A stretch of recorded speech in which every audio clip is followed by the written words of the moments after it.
So we recapping the yesterday's learning. We discussed about measure phase. We understood data types, right? There are basically two types of data: continuous data, and another one is discrete data or attribute data. Continuous means the measurable characteristics. Attribute or discrete means countable characteristics, Okay. like number of parts rejected, number of Mm. students passed, or number of machines breakdown, number of customer complaints, number of tickets raised. These are all discrete data. Continuous data means measurable, right? See, like the temperature, pressure, the time taken to complete a work, right? The strength of the material. These are all continuous data. We understood data type. We also understood that we should have a clear plan before collecting the data, right? Which is known as data collection plan. We must clearly, define everything well in advance. What is the operational definition? In which unit of measurement we all must measure, and in what frequency we must collect data. And every time we collect data, how many data points we should collect. And we also understood that the data points or the sample size can be anywhere from 2 to 25, minimum 2 and to up to 25. So, but then with the proper sampling plan, even with a sample size of 2 or 3 might serve the purpose, right? And that is called a data collection plan, operation definition, data type, sampling technique, and all of this. And then the next thing we understood is measurement system validation. The measurement system should be capable enough to collect unbiased reading. Otherwise, what happened? The bias in the measurement system will not allow us to understand the baseline correctly. The intensity of the problem we will not be able to understand if we have a very weak measurement system. So even before collecting the data, it's a good idea to validate your measurement system. For that purpose, what we do is we do a pilot data collection. We do a pilot data collection and try to understand how much bias our reading, our measurement system can bring. What is the maximum amount of bias permissible? We understood yesterday. Maximum permissible is 10%. 10% of the working range. And even before calculating the bias, you should calculate the consistency in your measurement system. The consistency in your measurement system. If it is highly inconsistent, then the uncertainty will be more, which is nothing but another form of error.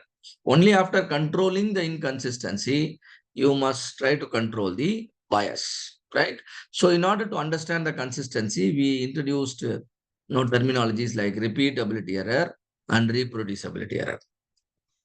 If an appraiser is inconsistent within his readings while measuring the same thing again and again, then the error is known as repeatability error.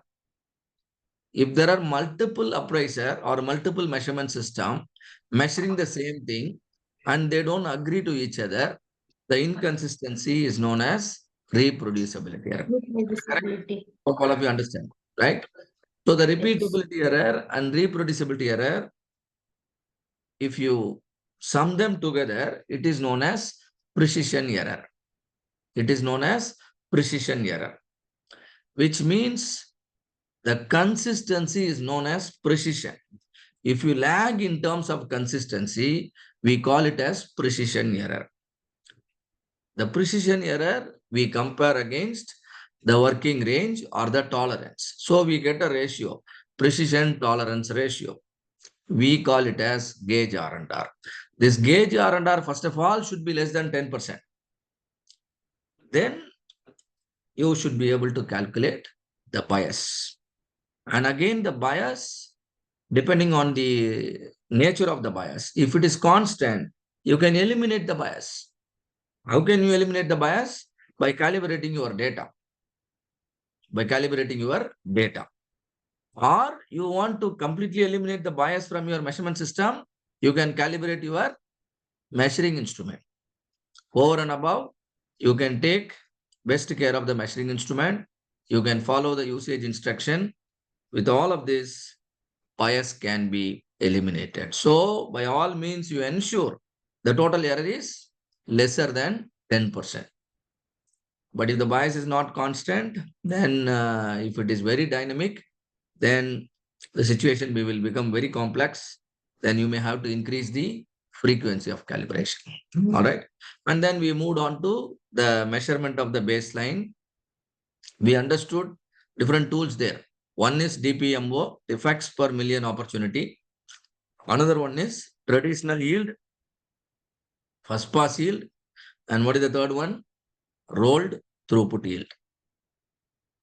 So the difference between traditional yield and the first pass yield is, in first pass yield, we don't include the reworked items in our output. We will subtract the reworked items and then only we calculate the yield. That's how the first pass yield differs from the traditional yield. Out of the two, which is best? Your first pass yield is First best. pass yield. Yeah, we need to be. That means we are trying to do things right at the first time. There is no point of doing rework and then achieving the target yield. You must try to do that in the first attempt itself. And then rolled throughput yield, you know when to use. If processes are connected in sequence, then we multiply the first pass yield of all the stages to get the rolled throughput yield, which is otherwise can be calculated in a simple manner. The final output divided by the initial input. Final output, the output at the final stage divided by the input at the initial stage. This is also equal to your rolled throughput yield. So whether it is yield or DPMO, somehow we got the baseline value of our process performance. Now we can move on to the analyze phase. In analyze phase, the goal is to find out the root cause. Root cause for the gap in performance. Root cause for the gap in performance. And for that, we also understood certain terminology. Possible causes, then potentially critical causes, then finally validated critical causes. Possible causes are different from, I mean, the potentially critical causes are different Critical from causes. possible causes. Possible means, anything that could have caused the problem, any factor that could have been the reason for the problem.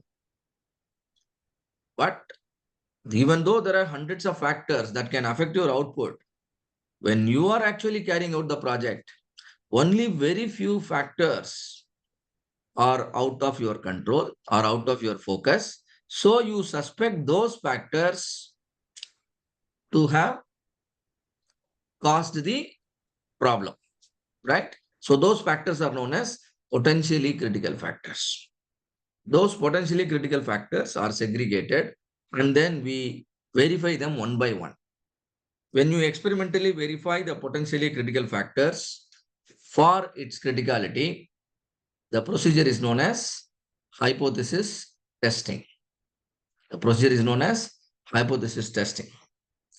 Once the verification is satisfactory, even after the experimental verification, if you still believe that that is the root cause, yes, then you can conclude that as the root cause and proceed with the next step, where you try to understand the relationship. What kind of relationship each of the root cause has got with your why, positive or negative. And then what is the percentage contribution? For that, we study a tool known as, or we use a tool known as correlation and regression analysis, which we will be discussing today. And that will also complete our analyze phase. And then the improve and control will become much easier. And we will try to understand the overview of the improve and control, preferably with a case study. And that will complete our today's agenda. So this is what is the DMAC, define, measure, analyze, improve, and control. So any specific question anybody would like to ask before we proceed with the measure, I mean analyze based tools? Any question, specific question? If you have noted any question yesterday No, and sir. you forgot to ask, do you want to ask now? You're most welcome. Okay. So that means there are no questions. So we move on to the analyze space slides. Just give me a minute.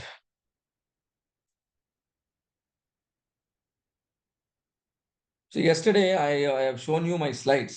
What are the tools in the analyze space? Can you recall the tools which you have understood yesterday? And we are going to discuss them one by one today. Come on. Brainstorming, Very good. Brainstorming. Excellent. YY analysis, YY Why? analysis, Very good. Then and brainstorming. cause and effect diagram, What is that? Come again. Cause. cause Come. and effect diagram, Very good. Cause and effect diagram. It's no fantastic. So cause and effect diagram. This is also known as fishbone diagram. It's also known as fishbone diagram or cause and effect diagram. So these are the tools that will help us to find out the नहीं possible लो सही है नहीं ऐसा नहीं हो possible factors. So I'm also sharing my screen. So these tools are not that much difficult. You might be already using in your current projects in your workplace. So instead of learning them theoretically, let us discuss those tools in a very practical, interactive manner. Right? You can see here list of possible factor brainstorming, YY analysis. I should add one more thing here: cause and effect. I mean cause and effect diagram. Yes, cause and effect diagram is brought here. So let me change it straight away.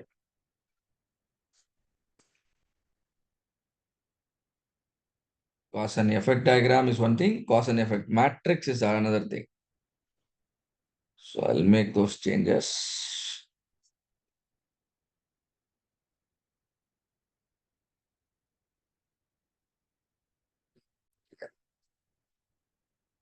So I will put the cause and effect diagram here. So then here what we can have is cause and effect matrix or an easy one, the impact control matrix. The impact control matrix. So the first three, you know very well. And then the impact control matrix, null hypothesis, alternate hypothesis, type 1, type 2 error, probability of significance, test of averages, test of proportion, and correlation analysis and regression analysis. So we are not going to discuss all of them here as a part of the level program, but definitely we'll be covering all of this in the advanced modules. So this is what we'll be doing in the analyze phase, the recap points. Okay. So now let us try to understand this particular step, possible X factor using the brainstorming, YY analysis, cause and effect analysis, and then followed by the impact control matrix. So instead of going through the slides, let us take a problem which all of us can understand and then try to apply some brainstorming, try to apply some YY analysis, or try to visualize in the form of a fishbone diagram. So can you tell me some problem which we all can discuss? Can we talk about obesity? All of you are comfortable with that, right? yes So we must first of all understand what is obesity. Can somebody tell me what is obesity? What is so obesity? a person who is overweight than his body mass index. Okay. So there is an ideal weight, right? For according to the height. And the excess weight above the ideal weight is known as obesity, right? That's what we call it as obesity. So basically, we are talking about weight reduction. The pain metric is the excess weight is the pain metric. All of you understand your why? All of you understand? Yes, sir. Yeah. yes sir So after doing the baseline measurement and 1 week, 15 days study about your own body weight, you understand you have extra 20 kg weight. You are carrying additional 20 kg in your, in your body, which is not at all required. So you know what this extra 20 kg will do? Can bring all diseases, isn't it? So you wanted to eliminate that. And now I want each one of you to contribute, because all of us, to some level, we all have this obesity, right? Except maybe very few. We all have. Let us really, utilize this time properly to figure out some of the possible root causes, possible factor. What could have made us to become obese, or what could have made us to gain those extra kgs, which is actually not required for proper functioning of our body. Shall we do this exercise, all of you? Can you give me a Yes. guarantee that you will spend this time? Yes, sir. Right? One side India, South Africa is playing, another side many things are happening. But I want your attention on this particular problem, right? I want you to be focused. Just think for few seconds, 10, 15 seconds, and just find out one big reason, according to you, which could have caused obesity, right? In general. So that reason you can type it in the chat box. Yes, Improper diet improper and diet. lifestyle. Yes. Yeah, you're right, Shivani. You can put it in the chat box. Let all of us, keep an eye on the chat box. We get some useful tips to set our health right, isn't it? So excess consumption of food. People are consuming food more than, the requirement. Overconsumption.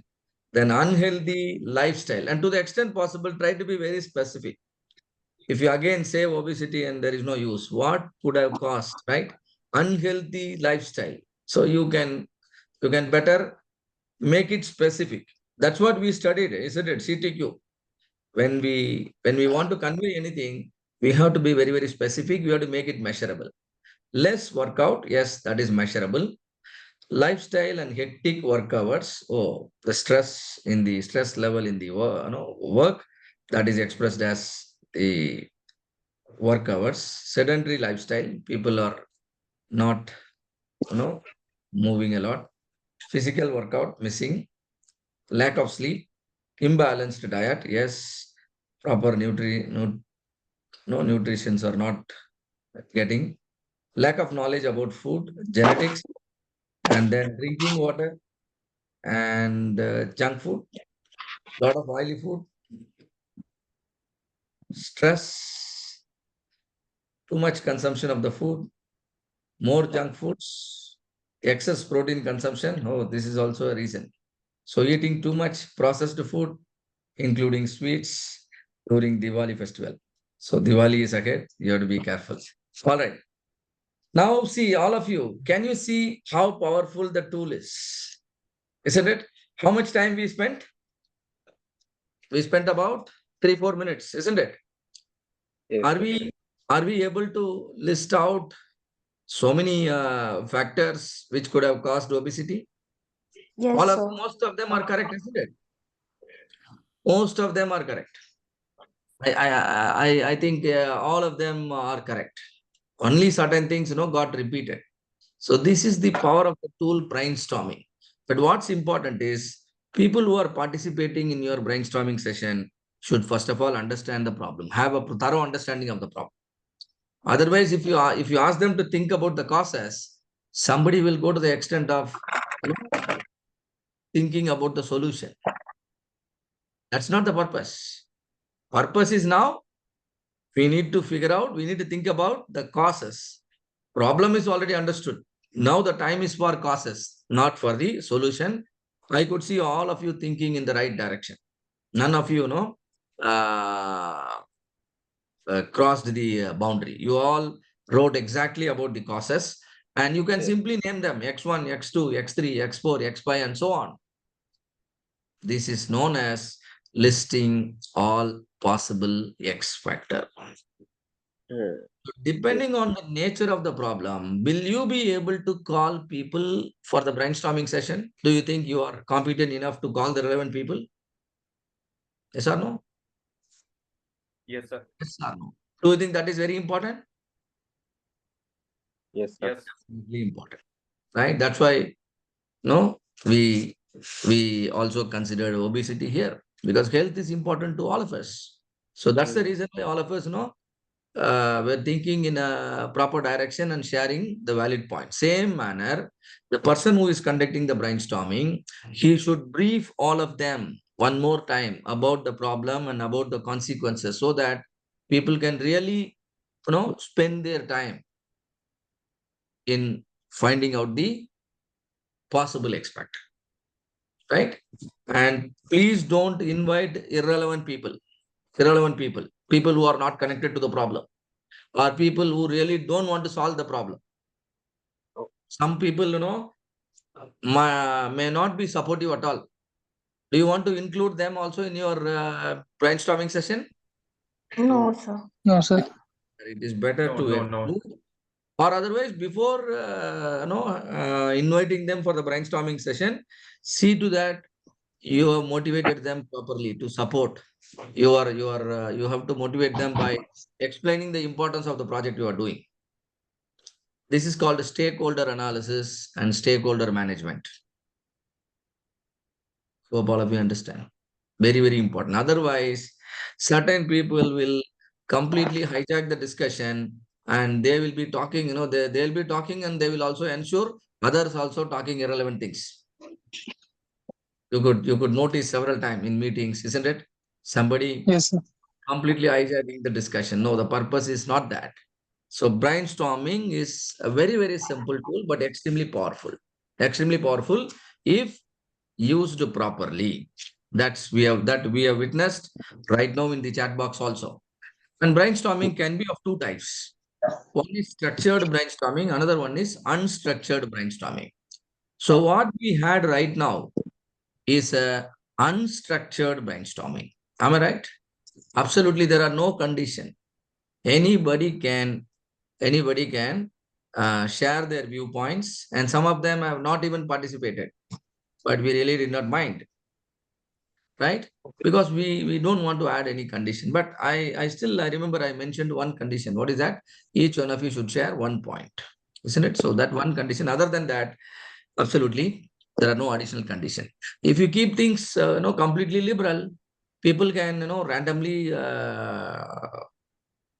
share their views. No specific, priority order. Anybody can speak anytime and anybody can give any number of reply. Absolutely no conditions. Now the brainstorming should be called as unstructured brainstorming. Suppose you want to go with certain, seniority, order of seniority. Senior people first should share the view, then the mid level, then the lower level, and then you add additional condition. Then the brainstorming will be known as structured. All of you understand the difference between structured and unstructured brainstorming? Yes, sir. Yes, sir. Both Yes, sir. has some plus and minus. So whichever is more appropriate, you can use it. You can always switch. So, structured brainstorming. Between, Unstructured brainstorming. yeah. You can also switch from structured to unstructured, again unstructured to structured, depending on the necessity. First Yes, sir. 15 minutes, it can be unstructured brainstorming. And then next 15 minutes, it can be structured brainstorming. Do you get my point? Right? And Right, sir. yeah. And absolutely, you need to think according to the real-time requirement. Right? And another important thing is don't discourage anyone during brainstorming, because the purpose is to gather ideas. The purpose is to gather ideas about the root cause. Don't worry whether they are correct or wrong. You don't have to correct them. Your job is only to listen to them and then record all their inputs. Then there are reputations. Later on, you can eliminate. There are some wrong opinions. You can eliminate. But at the time of brainstorming, you're not supposed to discourage anyone. All of you understand? Yes, Will sir. you be able to conduct a very good brainstorming meeting when you are doing your first project? This is the first step in the analyze phase. Keep all the relevant people Ask their opinion. They will certainly know the root cause. Isn't it?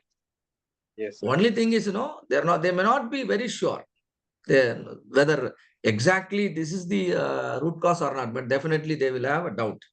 So in this manner, you can do it. And tell me, since we have taken a very simple case of obesity and we are able to think well, do you think the same logic will work with respect to our technical problem also? Hmm. Depends Will it, on the situation. it will definitely work because we are going to only involve the stakeholders in the meeting, isn't it? Not someone, some X and Y. People who are really stakeholders, they are somehow related to the problem. If you still think, your people lag in terms of the knowledge, then what can you do? You can Training. come again. Trainings. We can give trainings to There our are trainings, but employees. right now, this is analysis. You can think of inviting some SME, subject matter expert, Yeah. right? Some dietitian you can call some dietitian for the meeting. You can call some, nutrition specialist for the meeting. They will throw light how much protein required, what kind of food, are good for the health, and what kind of food are not good for the health, right? So you can always invite the subject matter experts. Just half an hour, 1 hour meeting, they can just share. Nowadays, you have the technology. You can have the brainstorming in the Zoom also. People can join from any other, any part of the country. So it's not a big deal. Hope all of you are clear with this. What is that? The first step, which is listing Brain. possible X factor. And the tool used is brainstorming. Now, so much information is available in the chat box. And in order to make it simple and then people, help people thoroughly understand the inputs, you can visualize it in the form of a diagram. Because one diagram can replace 1,000 words. One diagram can replace 1,000 words. So for that purpose, you can think of drawing a diagram on your whiteboard, which is known as fishbone diagram, which is known as fishbone diagram. A fish will obviously have a head. In the head portion of the fish, you should write about the problem. In the head portion of the fish, you should write about the problem. Mathematically, the problem is nothing but y variable. Problem is nothing but y variable. The project y. Once the y is described in the head of the fish, then there will be a main bone, there will be sub bone. And each bone can be considered as a specific category. Each bone can be considered as a specific category. Normally, people go for 6M. You know what is 6M? Men, machine, material, method, measurement, and then finally, mother nature. But again, here, there is no hard and fast rule. You can change the 6M into 4M, or you can change the 4M into 3M, or you can have something completely new also. You don't have to use any of the M, depending on your domain. Let us say it is a software development project, right? So now customer requirement. Everything related to the customer requirement is one category. And the technology used to offer the solution. So that can be another category. Then the employees, something like that. Suppose your project is to improve the training effectiveness. Now I will have the categories like this: course material, trainer, and then participants, and then assessment, and then the mode of training. Do you understand? These are the categories under which I will identify the X factor. Now the step number 7 is completed to our satisfaction because we have a clear picture of the pain metric and the possible X factor. What can go into your process? So now, what can go into your process as an input or as a process condition is now visualized. Because any one of the input or any one of the process condition is not appropriate, your Y is under trouble. Hope it is clear to all of you, right?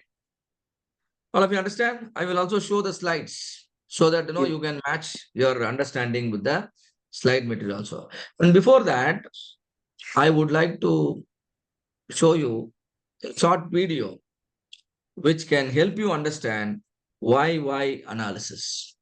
It can help you understand why analysis. Can somebody tell me what is the purpose of why analysis? Why analysis? To understand the root cause in a better manner. Very good. To understand the root cause in a better manner.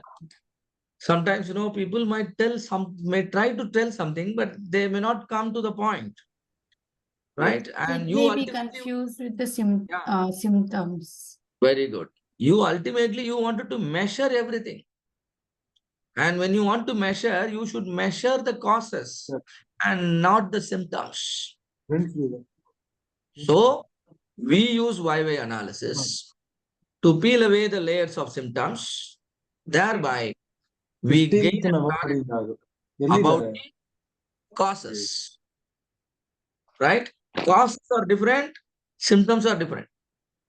Yes, sir. Causes are different, symptoms are different. So let's watch a video which can help us to understand YY analysis. And after watching the video, we'll again discuss the same thing with the slide material, and I'm sure you will definitely be able to connect.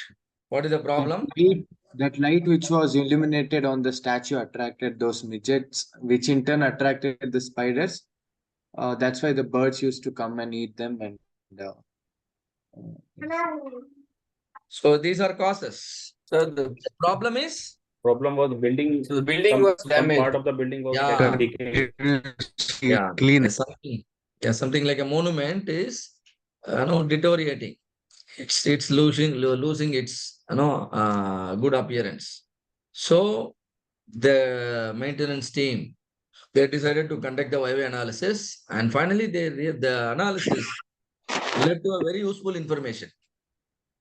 The lighting method has been changed.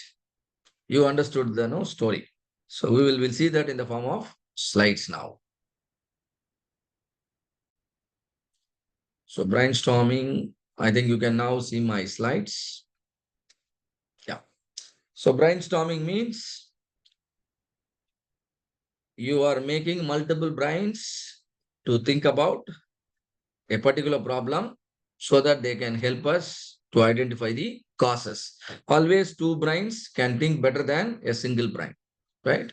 So always invite people and then have a discussion. It can be structured, it can be unstructured. Now the YY analysis, this particular tool is actually developed by Sakichi Toyoto, right? But 1979 onwards, it gained the popularity. According to him, if you ask the question why 5 times, the nature of the problem, the solution, the causes, sometimes even the solution will become very, very clear. So you can use 5-way analysis in the analysis phase also, as well in the improve phase also, right? It depends on how we think, right? Sir, one question. Yes. What if somebody is getting answer by asking only 3 or 2 wives? Yeah, not a problem. The job is done. It's not compulsory that you should always go for 5 whys. At the same time, it's not compulsory that you should stop at the 5th why. You should stop once you understand the purpose is done. If you want to understand the cause, and if people have thrown enough light, then your why ends there. But if still things are not clear, you can always go for the next why. Only, it is called as 5th why because most of the time, before the 5th why, the root cause will be clear. You will be able to understand the root cause. So there is no necessity to go up to the fifth Y. Clear? Thank you. Yeah. So now the same video is tabulated as a YY analysis. Now I will ask the question and one of you can read the answer on the right side. Look at the problem. One of the monument is deteriorating. Now the first question, why is the monument deteriorating? Now you can read the answer, one of you. Because harsh chemicals are frequently used to clean the monuments. Okay, harsh chemicals are used. Now my next question to you is, why are harsh chemicals needed? Now you can read further. Clean up the large number of bird dropping on the monument. So large number of bird droppings are making you to use the harsh chemicals. So now my next question to you is, why are there large number of bird droppings, particularly on the monument? Now, somebody can read this. Because the large population of spiders in and around the monument are a food source to the local birds. Oh, large population of spiders in and around the monument, are the food source. Now my next question, why is there a large population of spiders in the area of the monument? Come on. You can Because read. vast swarms of insects on which the spiders feed are drawn to the monument at dusk. Yeah. So large swarm of insects on which the spiders feed are drawn to the monument. So my next question is, why are swarms of insects drawn to the monument? Now the Because last the answer. lighting of the monument in the evening attracts a lot of insects. Or lighting of the monument. We all have noticed, isn't it? Sometimes, particularly Yes. during the rainy season, a lot of insects comes to our house also. So that is mainly because of the lighting. Same manner, they also had some spotlights, very powerful spotlights, around the monument. So the insects got attracted. And so there are spiders. And so there are birds. And so there are bird droppings. And so chemicals. But So now you have to break the chain. Now, what is your understanding after doing this YY analysis? Do you want to use more chemicals to keep your monument shining, or do you really want to break this chain? We need to break We'll this ha chain we'll have so to that change yeah, break this. so that We it have a becomes balance. a permanent solution. Otherwise, you will be simply taking action on some of the symptoms, but not on the root cause. The root cause is the lighting. So the lightings are rearranged. The timing is reduced. Because if you are the first one to switch on the light in the area, obviously every insect will come to your building only. So the solution to the problem is change how the monument is illuminated, right? The lighting arrangement as well as the lighting time. See, look at the way the thinking has changed because of the YY analysis. This is also a very, very powerful tool. And similarly, another scenario you can easily understand by reading, the lines here. The campus, the factory, roads are always dirty. We normally think that if the roads are dirty, the housekeeping is not functioning properly, isn't it? Either we think that the housekeeping is not functioning properly or the housekeeping staffs are not sufficient. So we may have to hire. So this is what we normally think. But the reality is why the roads are dirty? There is oil leakage. Why there is an oil leakage? There is a leakage in the oil tanker used by the company. And why there is a leakage in the tanker? Poor maintenance. And why it is poorly maintained? Because untrained and careless drivers. So there is nothing to do with housekeeping department. The problem is with the drivers, attitude. So the training has to be conducted for the driver, like some of you told, and so that they can take care of the maintenance of the vehicle, and then the problem can be permanently solved. Hope all of you understand how you can use YY analysis, right? It can see all these tools can be used, in an integrated manner also. Brainstorming will be happening. Y-Y analysis will also be happening, and parallelly one person will be drawing it on the board also as a fishbone diagram. All three can happen at a time. Yes, Adip, you can ask your question. Yeah. Sorry, sir. Sir, a very quick question. Now, there might be an instance when solving an issue or solving one problem might actually pave way to another problem, right? For example, now when we were talking about how in that monument area, if we delay the lightings or delay the when we switch on the lights, then that could prevent the damaging of monuments. But at the same time, it might lead to a safety issue when people are going around during the night time, then they can't see things because some of the lights will be switched off. So what can we do during those instances when solving one problem can actually lead to another? Correct. Very good question. So that we need to take care in the next phase. The next phase is improve phase, where our focus is completely on the solution. Right? We will try to develop possible solution. Like here, possible causes, possible solution. This is one of the solution. This is one of the solution. There can be similar other solution.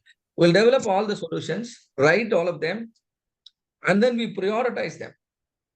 Which can be the better one in the current prevailing condition, which can be the better one. And not only that, we'll also try to validate the solution. Like you exactly said, by solving a problem, you should not manufacture two other brand new problem.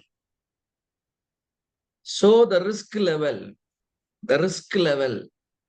has to be validated before and after. You understand? And we have a tool known as FMEA, failure mode and effect analysis. In this condition, what is the chance of failure? After the improved condition, what will be the chance of the failure? Say, for example, we can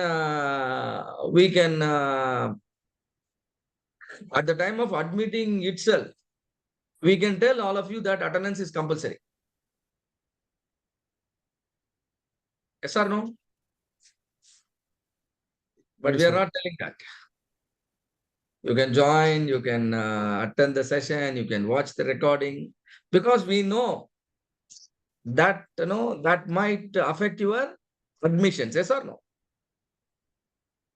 Again, after joining the program, we can always tell that you must be on the video throughout the session. These are no certain ways by which you can improve your training effectiveness. Yes or no? But then when I actually make it, when I implement it, that can lead to some other consequences. Right? So you need to evaluate the plus and minus. How many plus is there if you request people to come on video, if you give them the freedom to turn on the video, to unmute themselves whenever they want. Otherwise, you can always conduct it as a webinar. You can also play a recording. There are different ways you can solve a problem. But each one has got certain number of plus, certain number of minus. The solution that has more plus and less of minus will now be considered for implementation. All right. And also for the minus, you need to conduct a study, FMEA, failure mode and effect analysis. Oh, certain chances of failure are there. If this failure happens, what will be the severity of the failure? What will be the severity of the failure? If the severity less, no, probably no, that is okay. But if the severity is very high, then you may have to reconsider. So this has to be taken care in the improve phase. There are certain beautiful tools which can help you to generate solution. They are nothing but brainstorming only. But people give different name. People give different name because the purpose is different. But ultimately, all of them are brainstorming. Sometimes they call it critical thinking. Sometimes they call it nominal group technique. Sometimes they call it, 6-hat thinking. There are different techniques available using which you can develop solution, you can prioritize solution, and you can validate solution. Only the solution that is getting prioritized will be implemented so that the risk of inviting a new problem with the higher severity can be avoided. Have I answered your question? Understood, sir. Understood. Yeah. So you may have to again, spend time to understand all of those tools. Everything requires some investment, right? Particularly your time and attention. All right. So fishbone diagram, I already told you. Now let's see how a fishbone diagram will look like.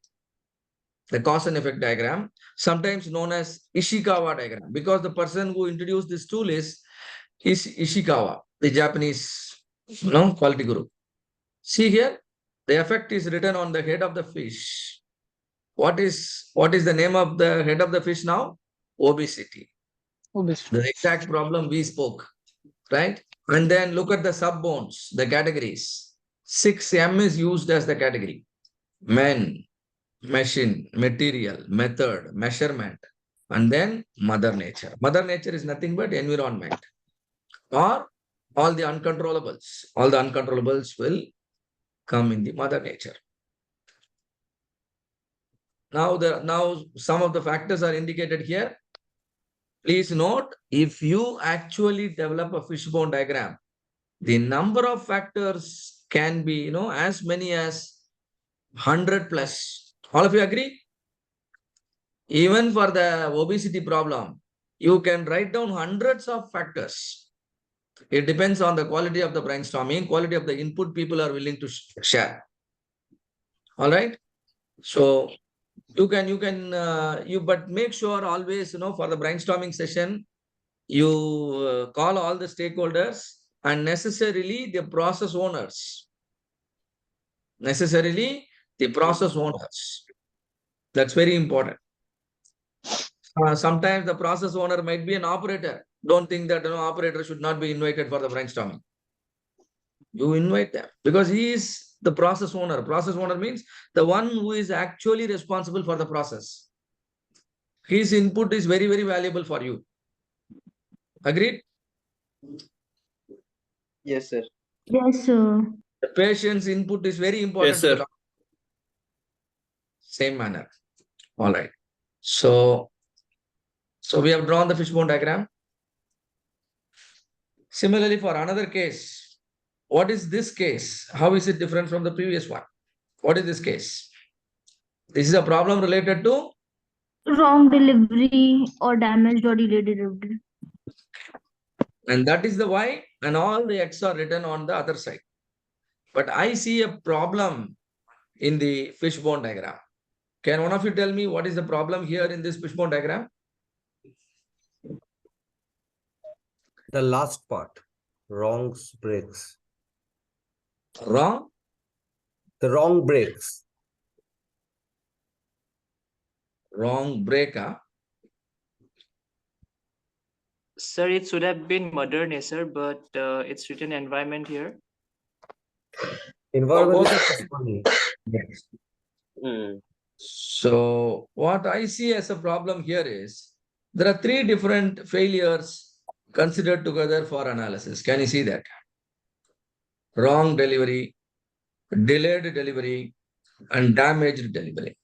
It would have been better if you draw the fishbone diagram separately. Am I correct? It might take time, it might take some extra effort, I agree. But then, since the problems, one is different from another thing, it is always a good idea to allot 30 minutes for each of the issue.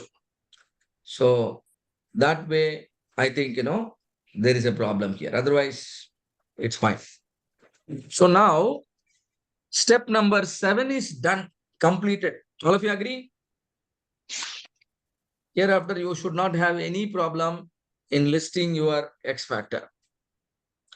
But now let there be hundreds of X factor. No worries. You list all of them.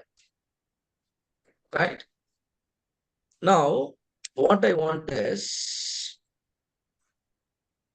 okay. I want you to categorize each of the factor. Let's say the first factor. What is the first factor here? Packing material, wrong packing material. Now the wrong packing material, X1. What will be the impact if we use a wrong packing material? Tell me. Let's Wrong say it deli- is Wrong delivery, damaged delivery. damaged delivery. Since packing material is, not the proper, like Swiggy or Zomato or whatever. If the packing material is not proper, then every time there will be leakage. Every time there will be a damage. What do you think? The impact will be high or low? High. High. Impact will be high. Now tell me, do you think as a project leader, you have control over the packing material? Can you change the packing material as part of the solution, of your project? Will you be able to change this? Yes, sir, why not? Yes. Yes, sir. We can. Then the control is also high. This particular X factor, impact is high, the control is also high. In this manner, I want you to segregate every factor. Now the second factor. Now what is this? Wrong product Wrong received from product supplier. from the supplier. Now you ordered a vegetarian item, but then the hotel fellow has packed a non-vegetarian item.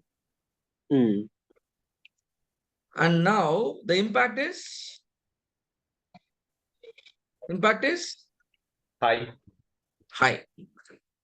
But now the control. How is the control now?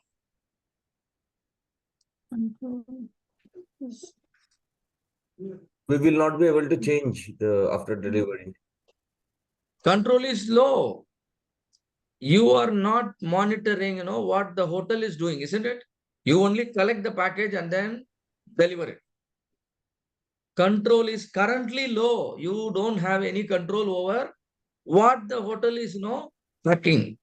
Once the hotel has packed, you put it in your package and then you take it. That's all. All of you are with me? Impact is high, but control is low. This is about X2. Now, misguiding description. Misguiding description. So, every delivery boy receives some description about the item being ordered, about the customer phone number, customer location. Yes or no? Yes, sir. If the customer phone number is typed wrongly or customer location is pinged wrongly, what will be the impact? Come on, impact. Impact would be high. Wrong delivery, delivery time delay should happen. And now do you have control over it? Less. Who is responsible for it? Who is typing the phone number wrongly? Customer. So customer himself is pinging wrongly, right? So if you understand that customer himself is pinging his location wrongly, then the control is low. You can't do anything. Yeah. But if your maybe the customer support, if they are responsible, then probably you will, right? And you can try to prevent it. So in this manner, I want you to segregate each of the factor X4, X5, X6, X7, X8, and X9, and so on, so on. Say, for example, this X6. What is X6? What is X6? This one. Environment. Heavy rain. Heavy rain. If there is a heavy rain, next 1 week, there is going to be a rain declared. Right? So what will be the impact of this factor? Delivery might get late. That means high. Yeah. During these days of delivery get late and probability is high. Can you do something for it? Can I do something on it? No. No. Control is low. But please note, suppose in spite of whether it is raining or not, if you can still ensure your deliveries are happening smoothly, then you can understand the impact is less only. Am I right? True. So you need to understand the conditions properly. It's not that rain means always impact is high. No. If you have, let's say you have, a vehicle which can operate even in the rainy time. Now the impact is less, isn't it? But if you are a small company where all your delivery executives are only using two-wheeler, now the impact is very high. Understand, all of you? So the conditions at the time of the investigation has to be understood thoroughly so that you can classify the factors correctly. Correct? Now imagine you have classified all of them. So now we move on to the next stage. Next stage, what you have is an impact control matrix. Can you see here? There are 4 quadrants: high impact, high control. And some of the factor we understood, particularly, particularly the X1 is high impact, high control. Can you bring all the factors which are high impact, high control and high impact, low control? And you can place all the factors according to the quadrant they belong.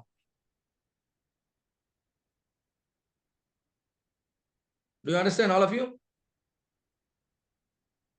Now, tell me how many factors are there in high impact, high control?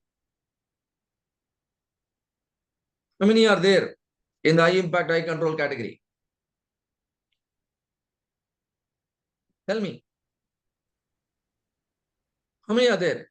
1, 2, 3, and then 4. These 4 are known as potentially critical factors. All of you are with me? Please confirm. Yes, sir. So now you segregated the potentially critical factors from the list of possible factors. Now these 4 factors will investigate one by one. Sir, I have one question. Sir, I have one question regarding the impact and control. Like, which one should we consider first? The high impact or the high control? Impact first and then control next. Okay. Thank you so But much. anyway, we are giving importance to both. We are giving 4 quadrants.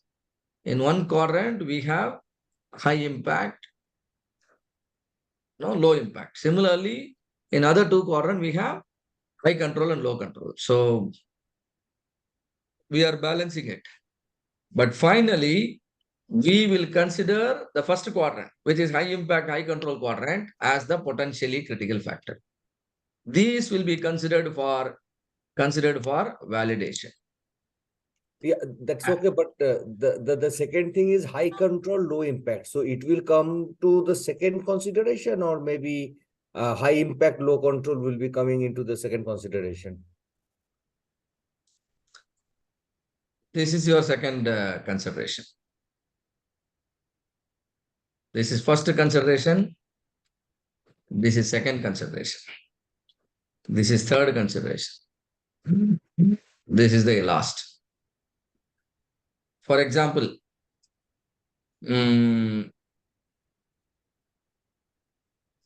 imagine we are not covering any topic. Some topics we are not covering.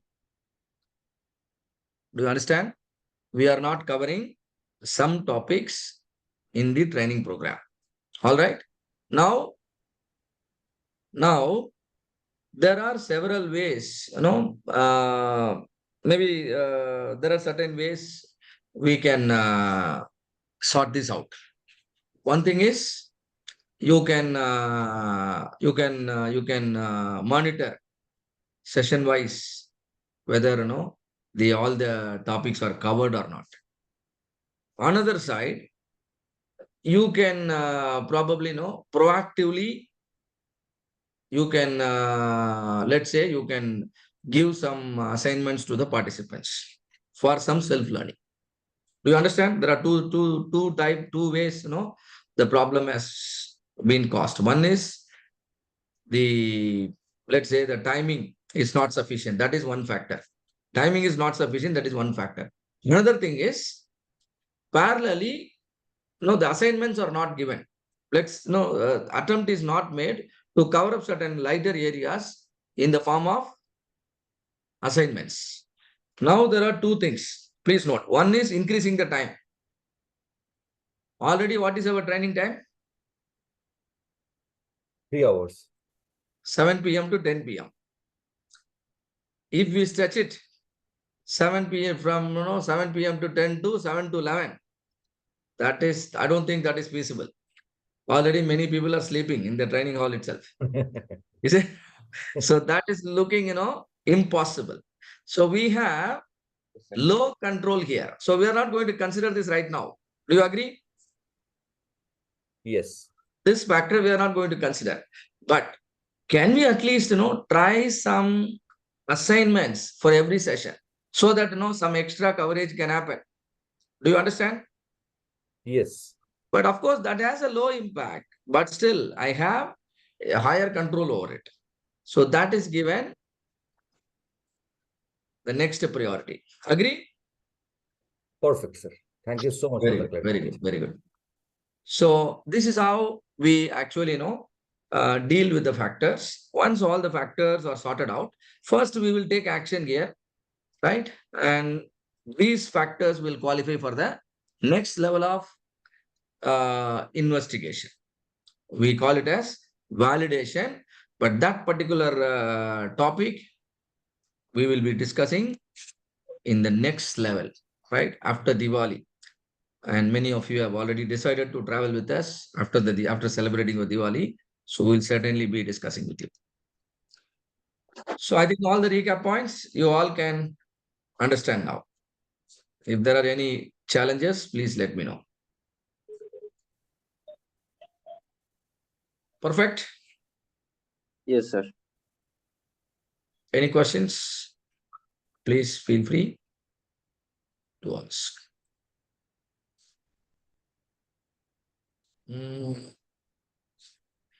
Yes. The next is correlation regression. Okay. So hope people here are gaining some clarity how to investigate, right? How to conduct the analysis, particularly root cause analysis. The fishbone diagram is already known to us, but here we are trying to streamline our thinking, streamline our actions also. See, here we are learning to prioritize here. Please understand. We are learning to prioritize. I don't know, some of you have read this book, 7 Habits of Highly Effective People. Did I speak about anything in the program? No, right? So 7 habits. So out of the 7, Stephen Covey, yes. One important habit which he mentioned is prioritize. We must prioritize correctly. Always first things first. That is what we are trying to do here, with the impact control matrix. We are prioritizing. Our focus is on the first quadrant first. Then we come to the second quadrant. Then we go to the fourth quadrant. Then we again come to finally the third quadrant. So this is called a prioritization.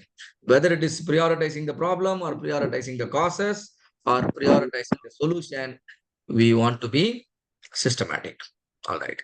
So then now we move on to the next topic, which is correlation and regression. Again, the correlation and regression, I tell you, this is definitely not in the scope of the LOLs. This is a statistical module, but I will still would prefer to talk to you about correlation and regression with some simple example. Shall we do it? Correlation and regression analysis, right? But you should be able to think in mathematical terms. Like, what is our pain metric? Our pain metric is Y. What is our cost factor? Maybe X1, maybe X2, maybe X3. Though there are so many X factors involved, right now we are concerned only about 4 factors.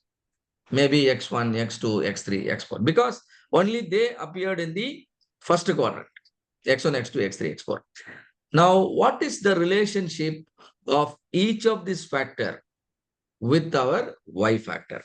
So for that, to understand that, we will use a tool known as correlation and then regression analysis.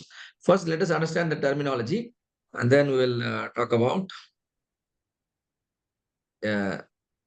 practical case. Yeah. So correlation analysis. So what is correlation analysis? What is regression analysis? And then terminology is used in correlation and regression, and then few use cases. See here, I'm showing a diagram, which is basically a graph in my slide. I'm showing a graph. So, okay. So I'm showing a graph. This graph is known as scatter diagram. This graph is known as scatter diagram. Scatter diagram is also one of the 7 basic quality control tools. Hope you know it. Pareto is also listed as one of the 7 basic QC tool. We talked about it. Then what is that? Then now scatter diagram, cause and effect diagram. Cause and effect diagram also listed as one of the 7 basic QC tool. That also just now we discussed. Now the third tool out of the 7 QC tool. The third one is scatter diagram. Each tool has got a purpose. You know the purpose of cause and effect diagram. What is the purpose of cause and effect diagram? To list. To identify the main possible cause factor. cause of the problem. As a Six Sigma yellow belt, you will say that it is only possible cause factor. But normal professional will say that it is used for root cause identification. Because sometimes people even call it as root cause analysis. But actually, fishbone diagram is only revealing the possible X. From the possible X, we segregate the potential X using some other tool. And again, we validate it. Once the validation is done, now the root cause is clear. All right. Similarly, now it is scatter diagram. Scatter diagram is nothing but a graph showing the relationship between X and Y. But the requirement for plotting a scatter diagram is both your X and Y should be a continuous variable. Both your X and Y should be continuous variable. You know continuous variable, right? Measurable characteristics. Then only scatter diagram is possible. All of you are with me? Temperature versus yield. Concentration versus strength of the material. Both are measurable. Both are continuous. And under such situation, the X is known as predictor variable. Y is known as response variable. Now look at the graph. I keep on increasing the X. You can see here. I keep on increasing the X. What happens? Y also keeps on increasing. Can you see that, all of you? As I keep on increasing the X, Y is keep on increasing. That means the relationship is positive. Moreover, visually I understand the lines, the Y values are forming a pattern. Can you see the Y values forming a pattern? What kind of pattern you are seeing here with the Y values? They appear as, tell me, they appear as a linear one. Very good. They appear as a line. So the relationship is positive. The relationship is linear. And it looks like a perfect line in my slide. So it's a classical example of perfect positive linear relationship.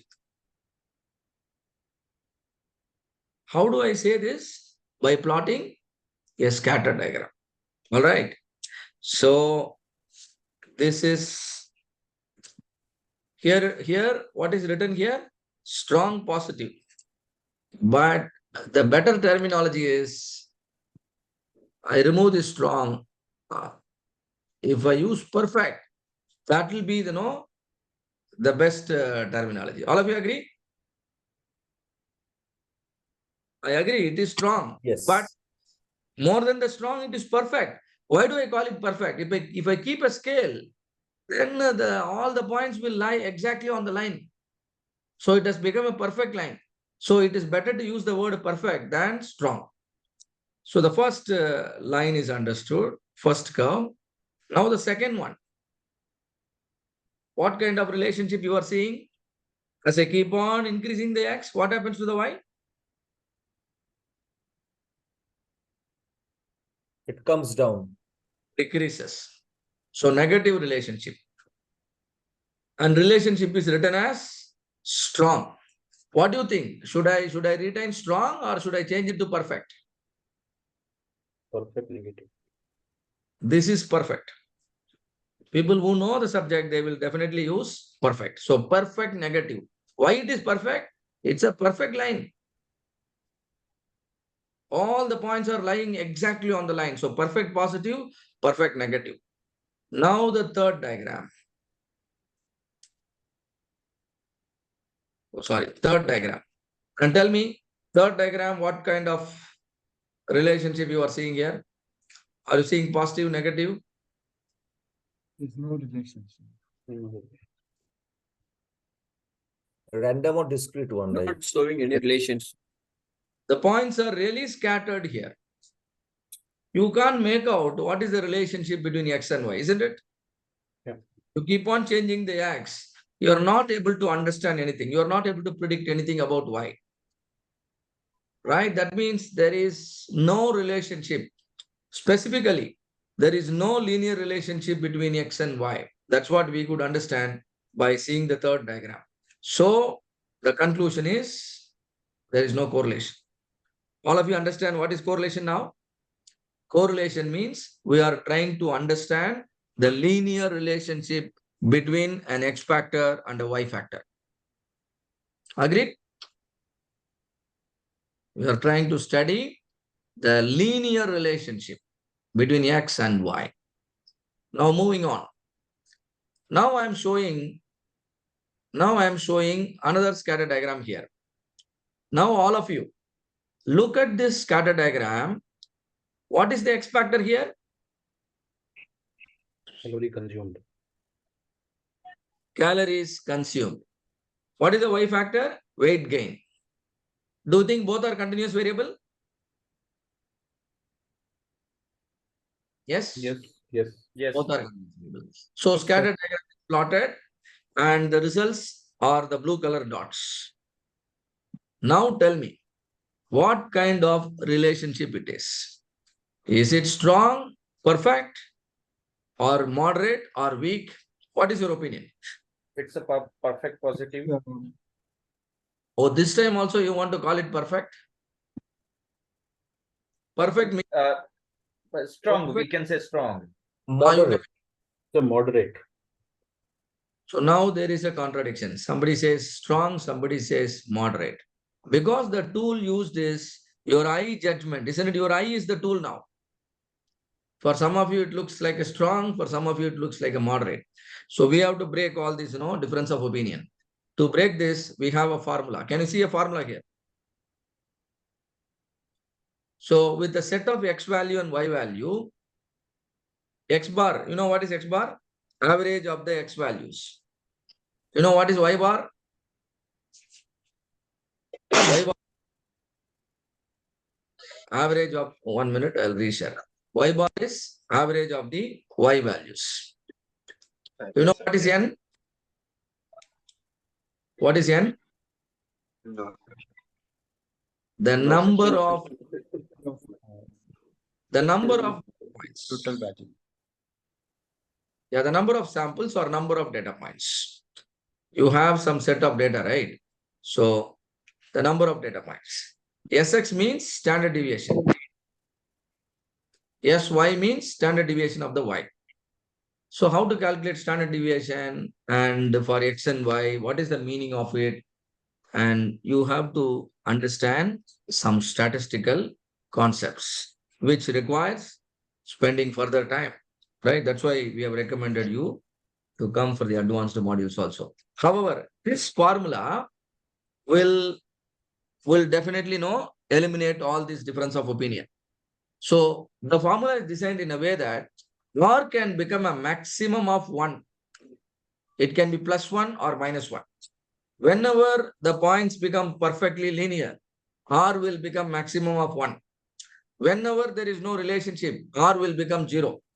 And see here, you have a scale 0 to 1 this side, referring the positive correlation.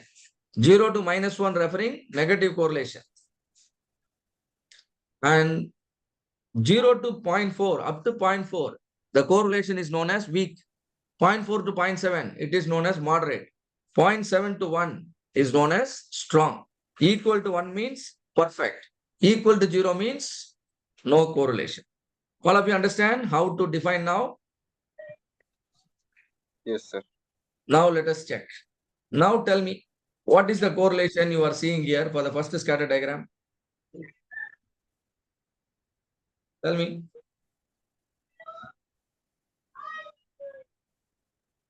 Is it positive or negative? Positive. Okay. So strong or Moderate. weak or moderate? Strong or weak or moderate? Strong. Strong. That is confirmed by the R value. Can you see here? R1. Yes. 2.17. 1917. So that is the advantage of having a formula and having a value. Now this one. This is strong positive, then this one. Strong negative. Strong Negative. strong positive, strong negative. And this one. Weak. Weak one. Weak Positive positive. correlation. And this one. Weak Weak negative. negative. Weak negative. Now here. What is this? No correlation. No relation. No No correlation. correlation, no relation. But here no correlation, no relation. But here, there is no correlation. But there is some other relation. Can you see here? This is called non-linear relation. This is called non-linear relation. So you can also call it parabolic relation. It looks like a parabola. Or you can also call it quadratic relation. So it is basically the scatter diagram that is giving us all this input.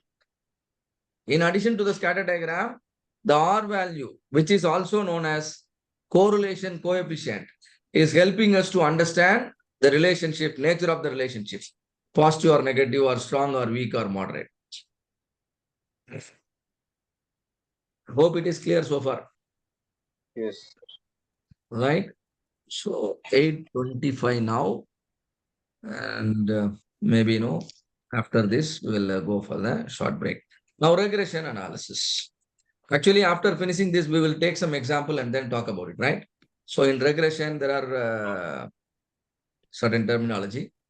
Regression is nothing but a mathematical equation showing the relationship between the x variable and the y variable.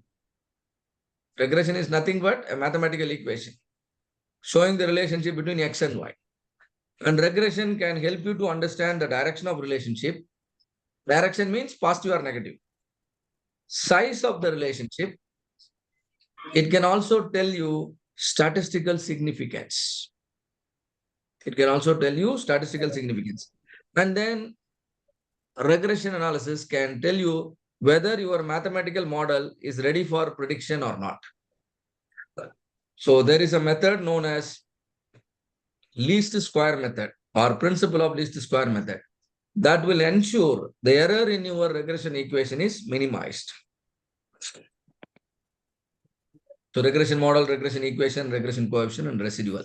See here, if your scatter diagram is like this, then the relationship is linear.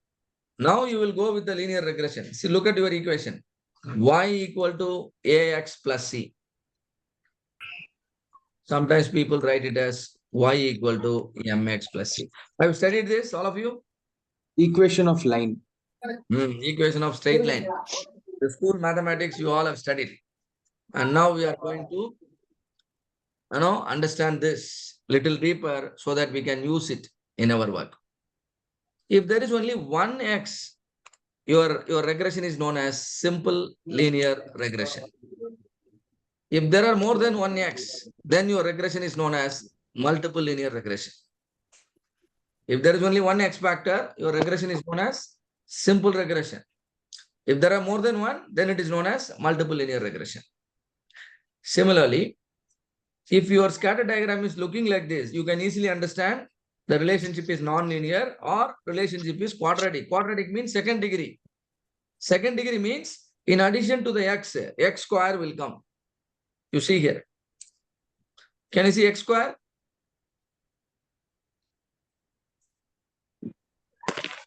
X square is there, X is also there.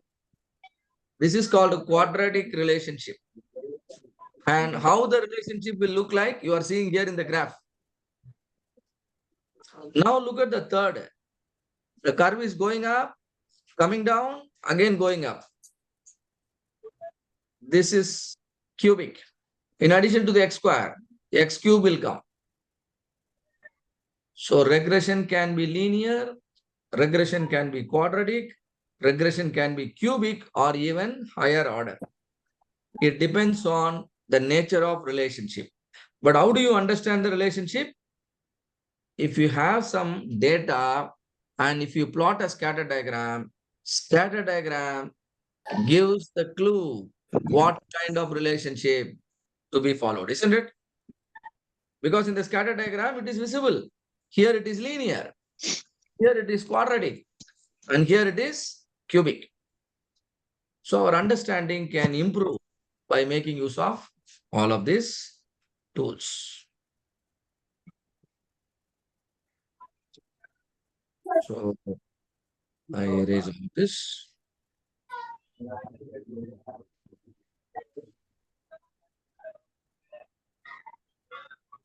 Okay, so I think see here for the same problem, the calorie consumption and weight gain. Look at the regression equation. Regression equation is developed. Y equal to mx plus c. In the place of m, what we have is 0.4631. In the place of c, in the place of c, 0.4631. no, m is 0.4631, c is minus 754. If you want to write this, see, this equation is developed by a software.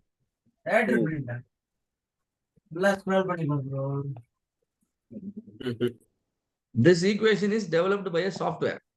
But if you want to write it yourself, see here, y equal to mx plus c.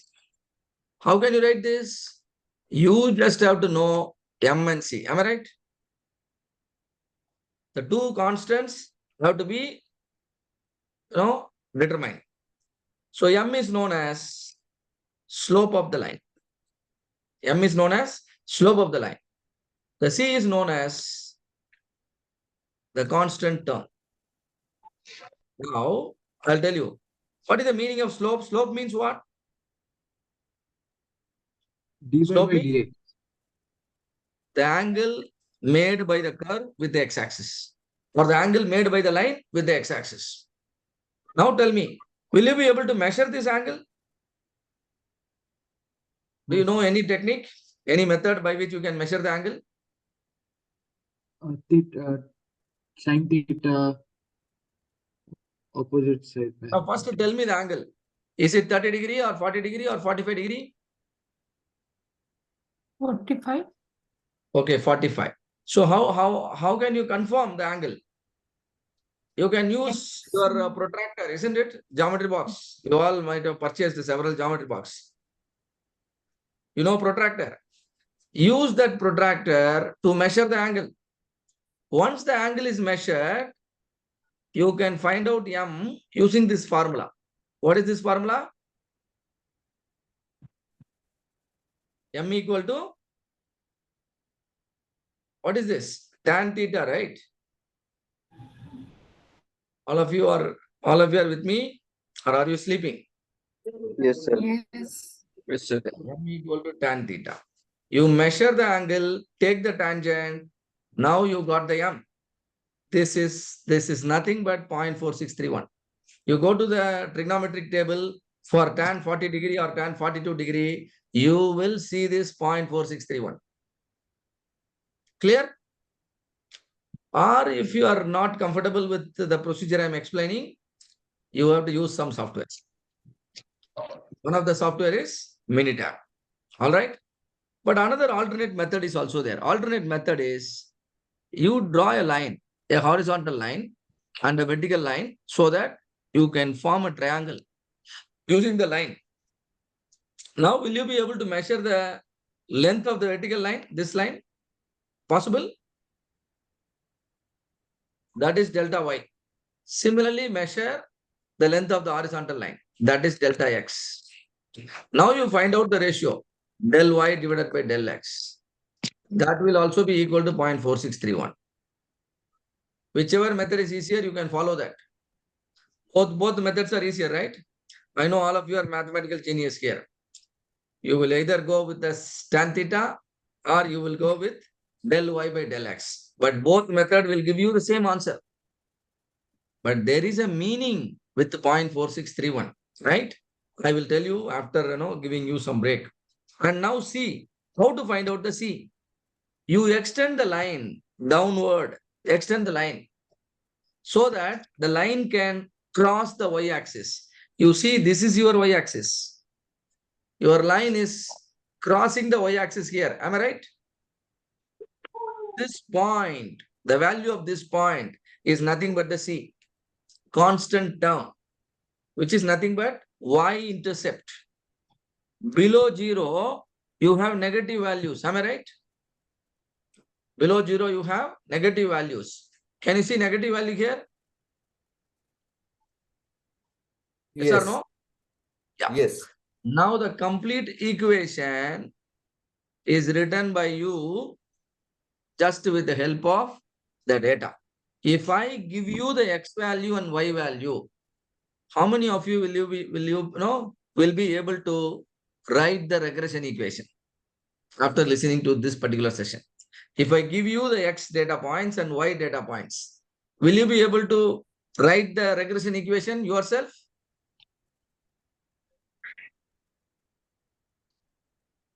Possible or not? Difficult.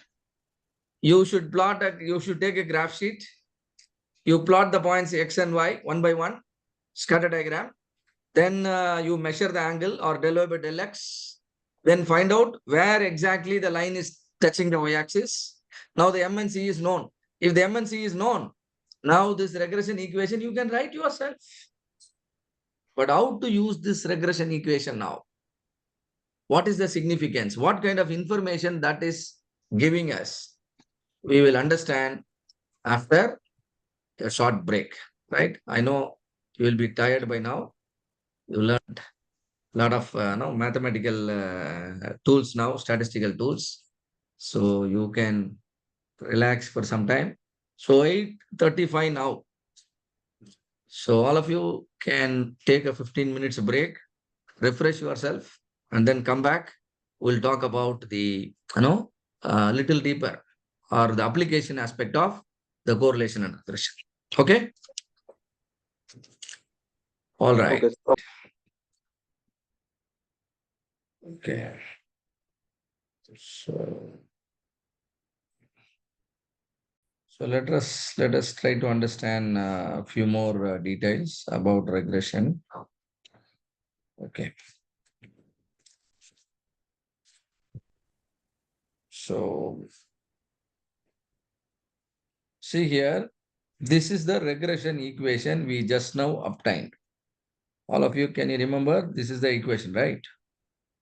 Y equal to minus 754.6 plus 0.4631x. So what is M here?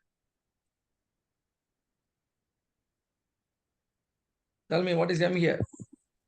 0.46. Line. So this particular equation, yeah, M is the slope.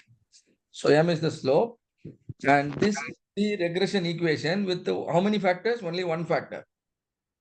So this is known as simple linear regression. Simple linear regression. Now this 0.4631 can also be called as regression coefficient. Can also be called as regression coefficient. Now tell me, this coefficient, is it positive or negative? Positive. Positive. That is why that's why the relationship is considered positive. You remember earlier I have shown the I've shown the graph also. You can see here. Can you see a positive relationship here?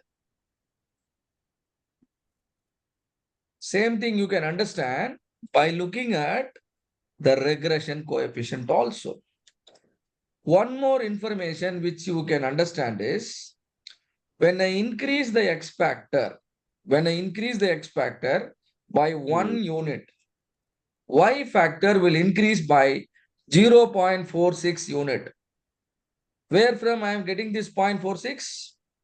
From the regression coefficient of the particular factor. What is the meaning of it? When I increase x by one factor, x by 1 unit, y will increase by how many unit? 0.46 unit. 0.46. What is your y here? Weight gain. Your x is calorie consumption. So this regression equation is letting me to understand how my body is behaving with respect to the amount of calories I am consuming. Every additional calorie I consume will increase my weight by how many grams? 0.46 grams on an average. All of you are with me on the meaning? Yes or no? Yes, sir. Okay. Now look at this graph, this scatter diagram. Now the equation is given as y equal to x. Now what is the slope or what is the regression coefficient here? How much it is? Slope is 0.46. M equal to 1. Am I right? Yes, sir. Now what is this 1 signifies? Relationship is positive because 1 is positive. And when I increase x by 1 unit, y should also increase by how many unit? 1 unit. Clear? See here. I increase x from 0 to 1. What happens to y? Y also increase from 0 to 1. Can you see that?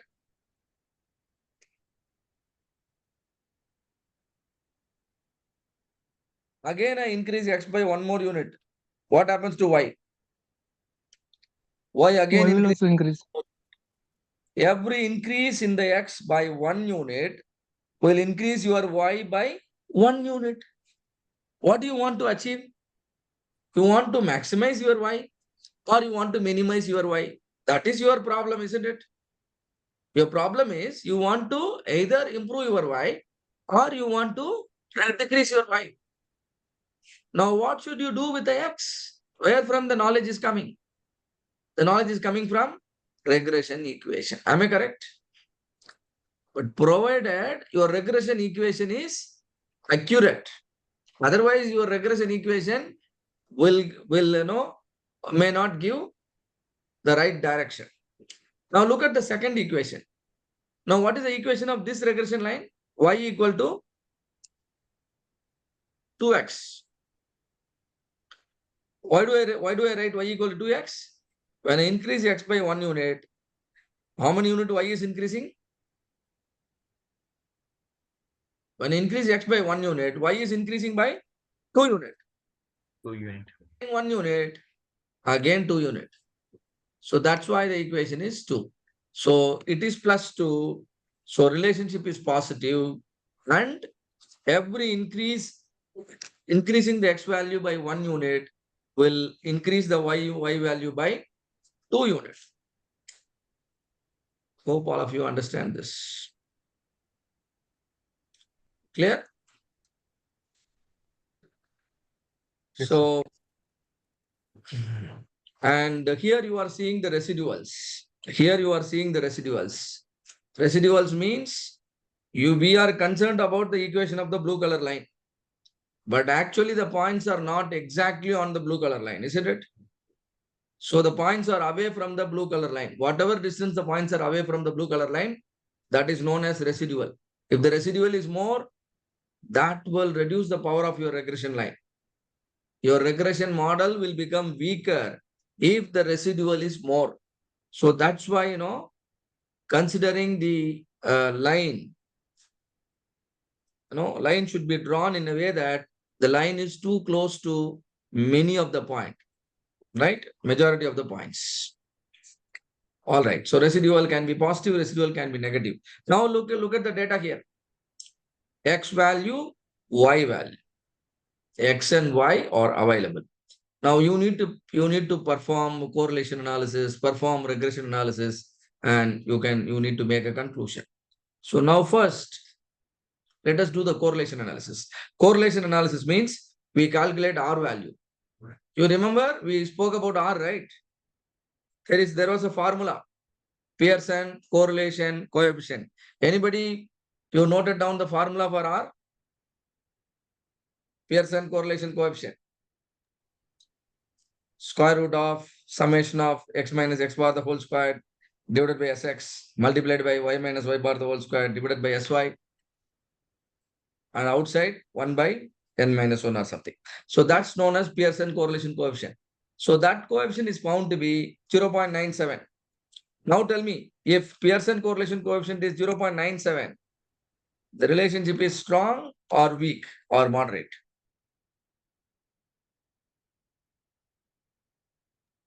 Strong. Relationship is strong, positive. I want you to find out R square. Now R square is known as coefficient of determination. Now R square is how much? You are seeing in my screen? 94. 0.94. That means this factor has got 94% influence. This factor has got 94% influence on controlling your Y factor. What is your X factor? Calories. What is your Y factor? Weight gain. Weight gain. So weight gain is influenced by the calories. And that influence is how much? 94%.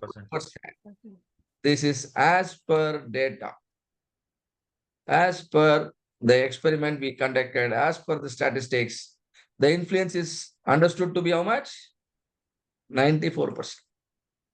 That means this X is the major contributing factor. Am I right? Major contributor. That's the major contributor because influence is how much? 94%. That means as of now, there is only one root cause. As of now, according to the data, how many root cause? Only one root cause. You control your calories, you will reach your ideal weight. That's all. Useful information. According to the statistics, please note, the common sense is always common sense. Common sense is always common sense. According to the current condition, what is our data is saying? 94% reason for your obesity is the calories consumed. So you control the calories, you will be at your ideal weight. It doesn't mean that you can eat junk foods. It doesn't mean that you don't have to sleep. It doesn't mean that you don't have to exercise. All of you are with me? That's our common sense, isn't it? According to the data, when I changed the calories, I realized your body is, very responsive. It is responding well to the change in the calories. So the change in the calories, if it is happening, your weight gain, no weight will definitely gain. So keeping an eye on the calories can bring down the weight gain by about 94%. Right? But also please note, while studying the calories, we have kept all other factors constant. We have kept all other factors constant. So if the other factors are also changing, and the understanding will change. So now we are happy with the R square. So according to the statistics, the influence is 94%. That means single root cause. My common sense is also telling me. My common sense is telling me I'm sleeping well. I'm taking care of some physical activities. I'm controlling my stress level and everything. I only doubt on the calories. And so I studied my calories pattern. I realized this has more influence. So just one action can solve my problem. Hope it is clear to all of you. And the scatter diagram, the regression equation. See here, regression also gives the same thing. Look at the R square, 94%. Can you see here? There is an R square. Can you see? In the regression also, 94%. This is coming from here only. See here, same thing. This is the regression equation. You can see here, weight gain and R square. R square, there are three types of R square. We'll be talking a little later. But right now, R square, if it is close to 100%, that means your investigation is over. You are fit to proceed to the improve phase. You are fit to proceed to the improve phase if R square is close to 100%. Anything above 80% is acceptable. All right. Now, these are the recap points. You can read through the recap points.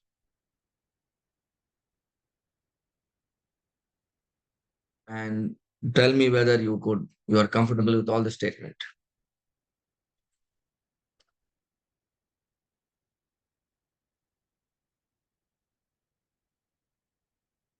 If you are conducting analysis, coming to conclusion, convert your conclusion into a mathematical equation. Convert your conclusion into a mathematical equation. And try to find out the R square value of the mathematical equation. If the R square is above 80%, your conclusion is perfect.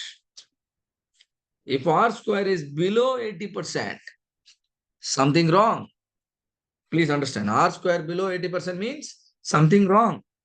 You have failed to include some of the root causes.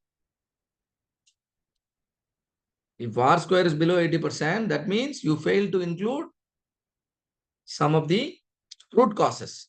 If I miss some of the root causes, automatically my R square will drop. For a linear model, if I simply proceed with the non-linear model, then also my R square will drop. And not only that, my regression coefficients will also become false indicator. Please understand, if you have a very good R square and the right mathematical model with the right regression coefficient, you can figure out the solution very easily. What is solution? Assigning a value to your x. Am I right? What is solution? Assigning a value to your x. And how much value you want to assign to your x? You know the expected y value, isn't it? If you substitute the expected y value in the mathematical equation, will you get the x value? That is known as your solution. I don't know how many of you understand this simple max.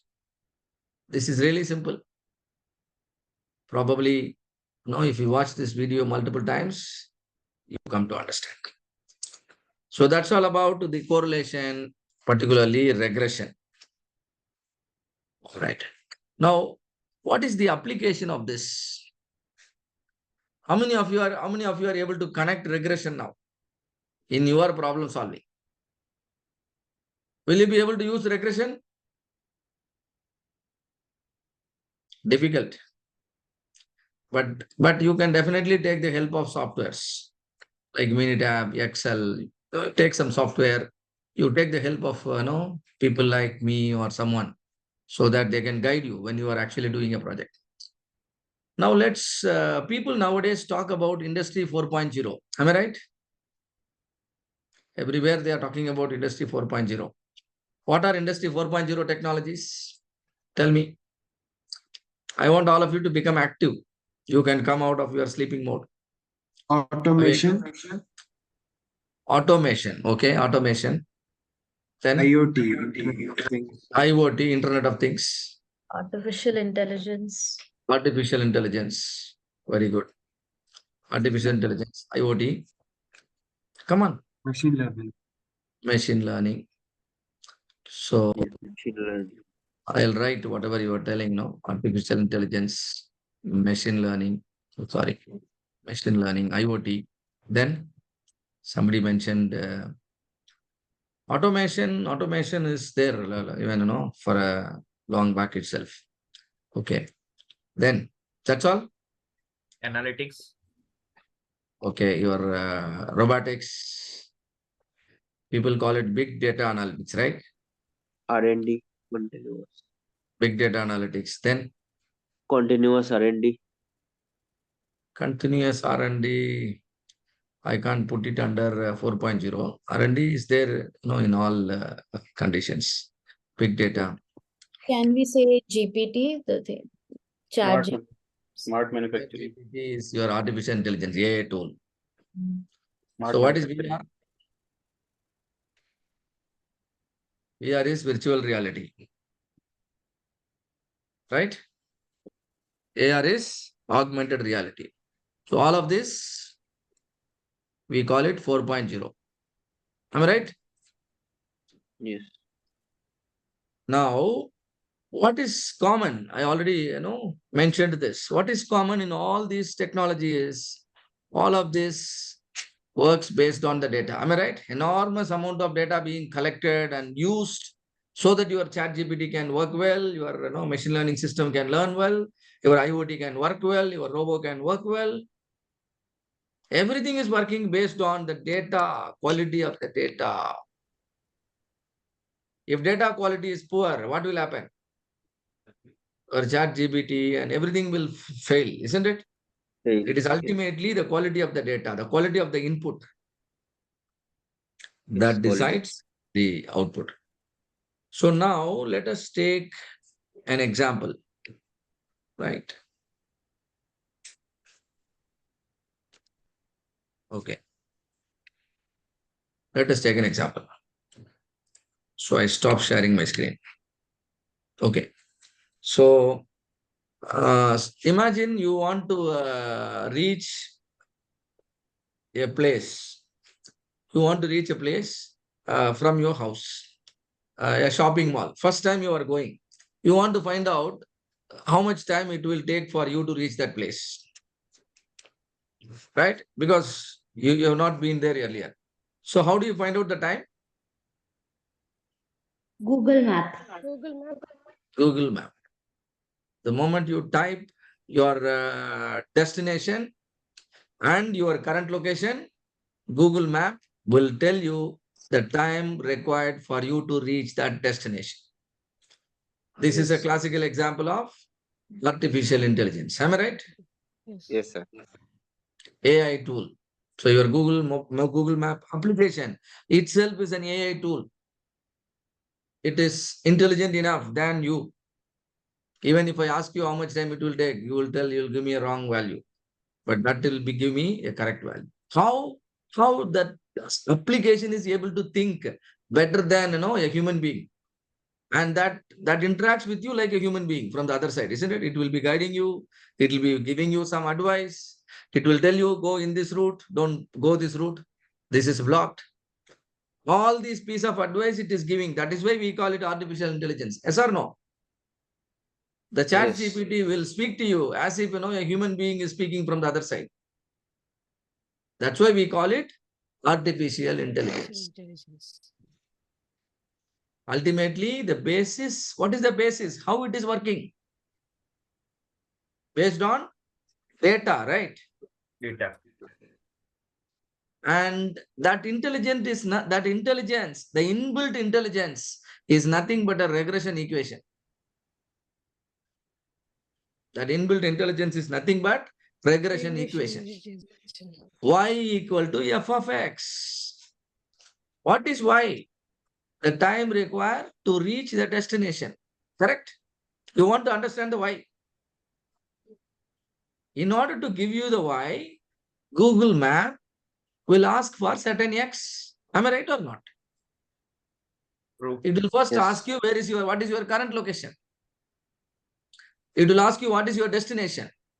Once you give the destination, it will understand the distance between your current location and the destination. That is the first factor. All of you are with me? That's the first factor. X1. What is X1? Distance to be traveled. Distance to be traveled. Tell me, is this factor a critical factor for the time, for the travel time? Yes. Yeah, it is a critical factor. That's why it is asking. In your regression equation, you should only include critical factor, not irrelevant factor. If you include a non-critical factor, your mobile application will fail miserably. For example, do you think your travel time depends on the color of the dress you are wearing? No. You can reach the place in red color dress or white color dress. That's not going to make any difference. That's not a critical factor. But the distance is critical. More the distance, more the time. Positive relationship. More the distance, more the travel time. Hmm. And distance is a measurable characteristics, continuous data. That means accurate information is available. Accurate information is possible. More accurate the input data, more accurate will be the output data, output information. Correct? Then Right. Google Map will ask you, which mode of travel you prefer? You want to go by walk? Or you want to go by two-wheeler? Or you want to go by car? Or you want to go by train? Will it be asking? Yes. Now, this is another input factor, X2. This is another input factor, X2. But this input factor is a categorical data. 4 categories are available. What are the categories? Walking, two-wheeler, three-wheeler, and then train. Your regression equation can only work for one of these 4 values. It won't work for other values. Suppose you go by an auto, it may be different, isn't it? It will not work because it is designed only for 4 categories. Do you understand the limitation now, all of you? Yes, sir. All right. Now, there are 2 factors which are found to be critical, X1 and X2, and both of them are included in your model. And both of them are included in your model. X1 is there, X2 is also there.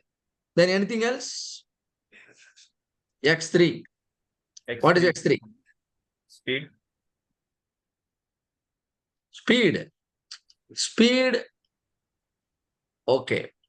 Your speed and the traffic condition are interrelated. Am I right? Yes, sir. Yes. Speed, speed, the past history is available. People, Google Map knows. Two-wheeler means How what much will be the speed? average.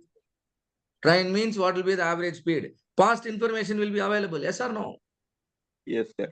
It Yes, will sir. use that past information to calculate your travel time.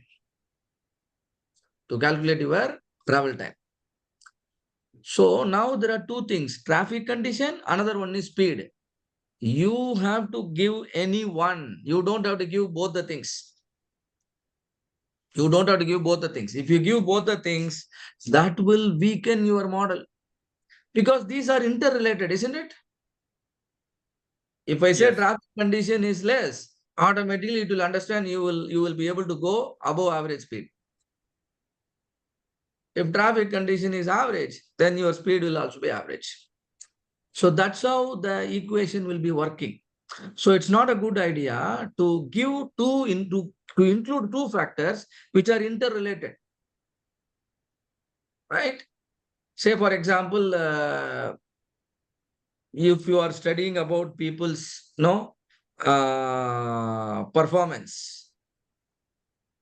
people's performance or employee productivity based on age, based on experience, based on salary. All these factors are interrelated. Am I right? People having, age on the upper side, automatically their experience will also be on the upper side. Automatically they'll be drawing, more salary because they have more experience, etc. So there is no point of including all the three factors while measuring the employee productivity. You don't have to study all the three. Do you get my point? Three factors are interrelated. Out of the three, which is really critical? Tell me. Age is critical, salary is critical, or experience is critical? Tell me. Age is critical. Experience. Experience. Very good. Age So, is critical. Okay, maybe if you think they are not related, age is separately functioning and experience is separately functioning, then you can have both. Otherwise, if they are interrelated, it is better to include only the critical one in your model. The one that is, the other factors you can exclude. Otherwise, what happen? Your regression equation will be weakened. So coming back to the same Google map. So the vehicle is another factor, distance is another factor, and the traffic condition is another factor. Traffic condition, Google won't ask you. It has the information available within, but it will ask you for the route. There are 3 routes available, gentlemen. Which route you want to go? Isn't it?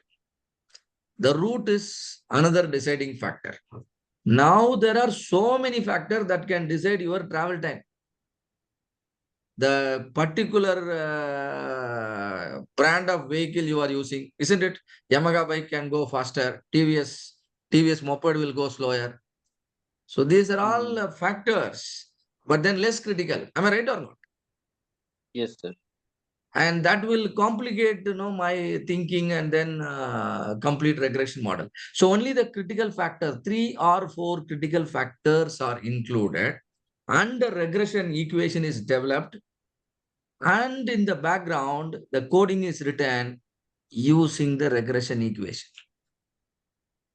If customer gives this input value, x1, x2, x3, x4, you use this equation and calculate the y value and display the y value to the customer.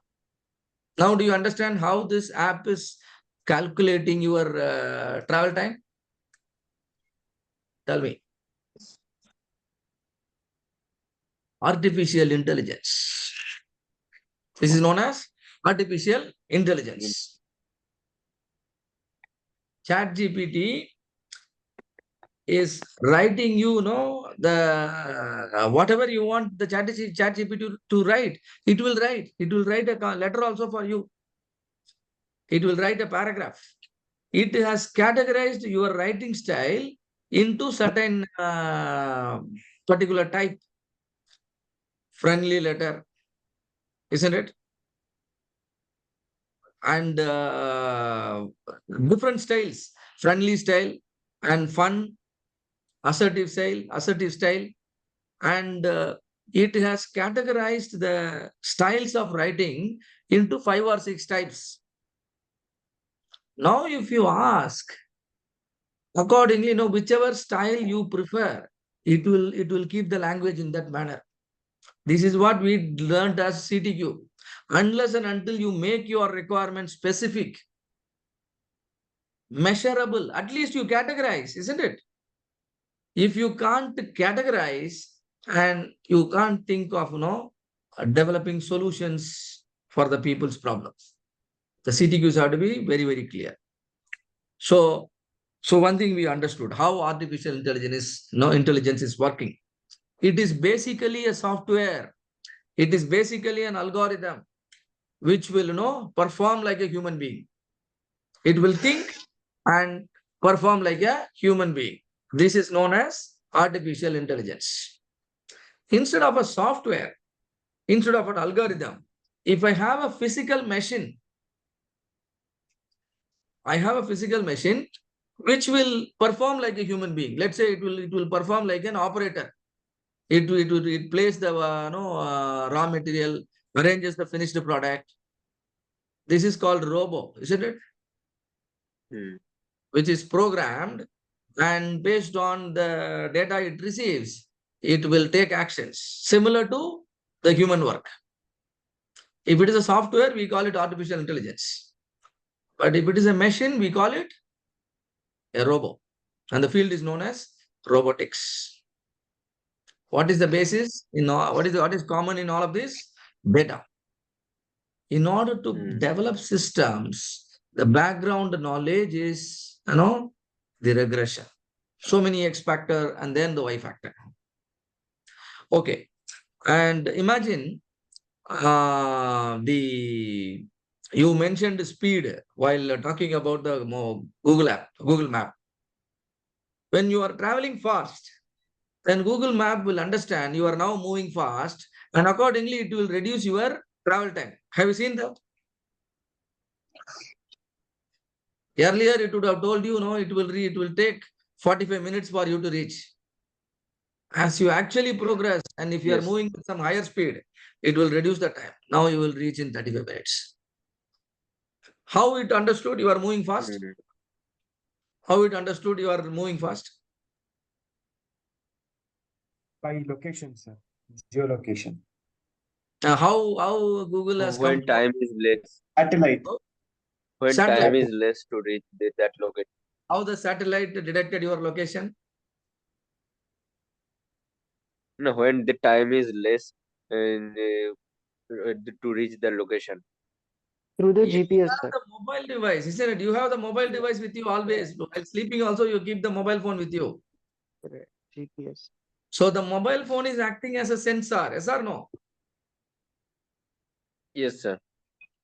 So this sensor is sending the signal. Your every instantaneous location is sent to the app via your mobile phone. So you are using sensors, and sensors collect data and exchange the information with the other system, and so that the system can produce the output. If you make use of sensors, internet to connect different systems, you call it IoT. Am I right? Internet of Things. Whatever happens in your machine shop, you are able to see in your mobile phone itself. The machine temperature has become so high, and it gives a red color warning in that particular machine. In your mobile itself, you could come to know.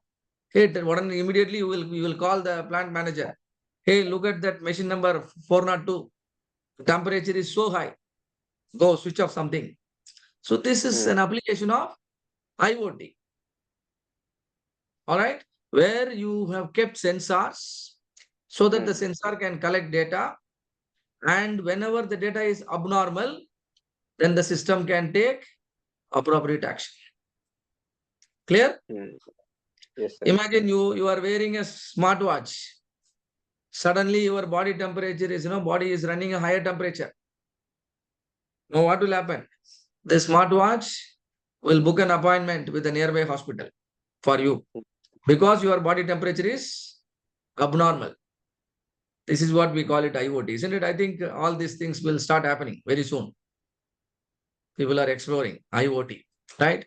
It can even, inform your family, inform the nearby, nearby hospital. If you are driving, it will slow down your vehicle speed, and all these things, all these actions, these technologies will take. We call it IoT. So we spoke about artificial intelligence. We spoke about what is that? Robotics. Robotics, And we spoke about IoT, IoT. Then what else? Data analytics. Big data analytics. Imagine your sensor is collecting data at a particular frequency. Can you tell me what will be the frequency at which your sensor will collect the temperature from the machine? Every minute or every 30 seconds or every 10 seconds? Every minute. Every minute. It can be every 10 seconds also possible, right? It all depends on your setting. Let's say you are setting it every 10 seconds. Tell me, in 1 hour, how many readings will come?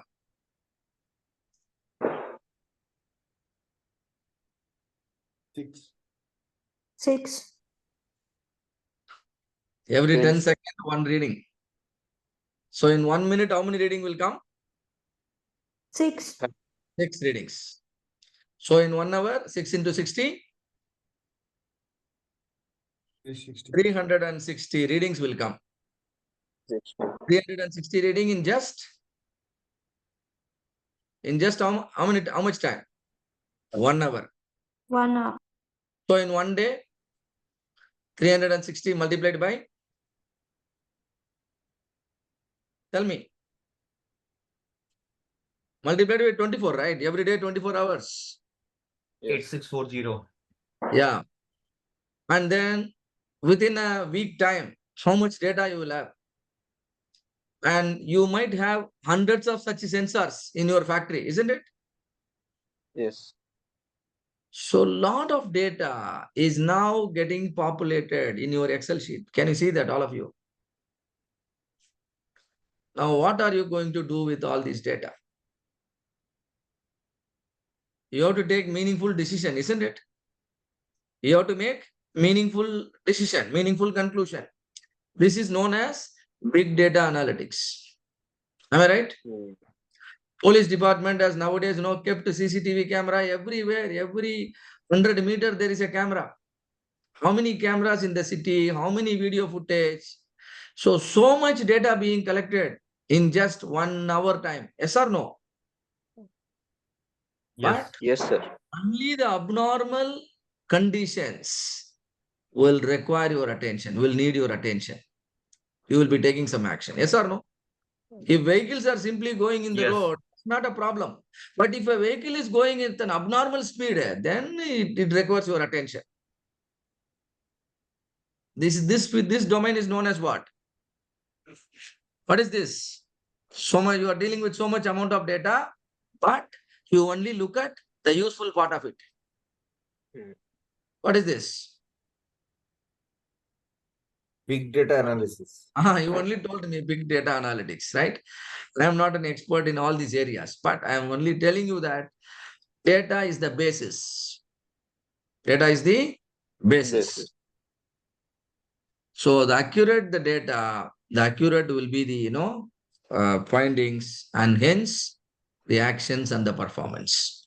So the industry 4.0 is a result of your ability to collect information using in the form of accurate data. Thereby, it can take right action.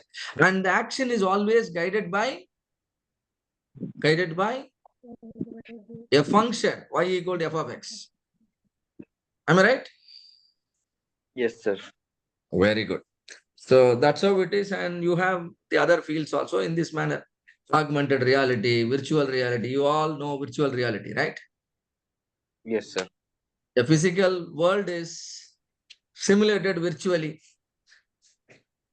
Physical world is simulated virtually. It's not a real image. It's not a real image. But similar to the real world, similar to the physical world, a virtual image is created. Like playing a roller coaster game in VR.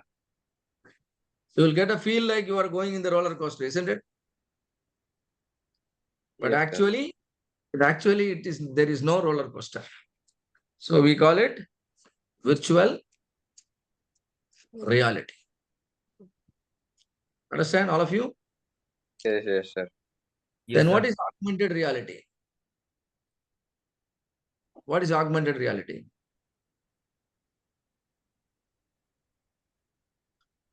It is a real picture. It's a real picture of the physical world. Augmented reality means real picture of the physical world. Like for example, your factory in the as it is condition you are seeing in your mobile phone. Is it a real picture? Yes, sir. Real picture. But operators are moving. It will, it will show something is moving. A kind of, an image like an operator will be moving. Or the operator name will also be, appearing on the image. Do you think that the operator will have the name written on his head? No. But your software will detect so and so person is, Ram Kumar. So it will indicate Ram Kumar. Ram Kumar is moving, from this machine to that machine. Or the boiler temperature is currently at 1200 degrees Celsius. It will show. So the real picture with additional information made available, that you call it as augmented reality. Am I right? Yes, sir. How is your heart functioning? So people somehow, they put some sensors or some camera to understand how your heart is beating. You could see everything on a big screen now. And now the surgery is going on. And that camera is showing the heart also. In addition, it is, giving a lot of valuable information, isn't it? It is not only showing, the heart. In addition, it is showing, what is the name of the part and everything. This is what we call it augmented reality. So this knowledge is the basis for all of this new technologies to evolve. All of you, can you see that? So if you are thinking about industry 4.0, it has to be evolved from 3.0. Okay, sir. Which is the ability to collect accurate data, and then having the process effective enough and efficient enough. If your processes are effective enough and efficient enough, you can definitely automate some of this process and you can give it a different name, like, the robotics, etc., etc., etc. Hope you all could understand. So now, what will I do is, I'll just show you a small application, a Dmaic application. Thereby you understand what kind of activities will be happening in the improve phase and the control phase. Shall we see a small case study? Yes, sir. Yes, sir. Yes, sir. Sure.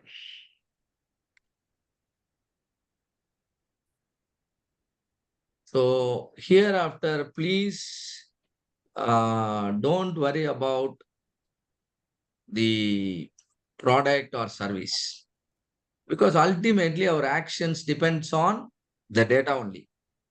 You can work in any industry. If you know how to use data, you can work in any industry.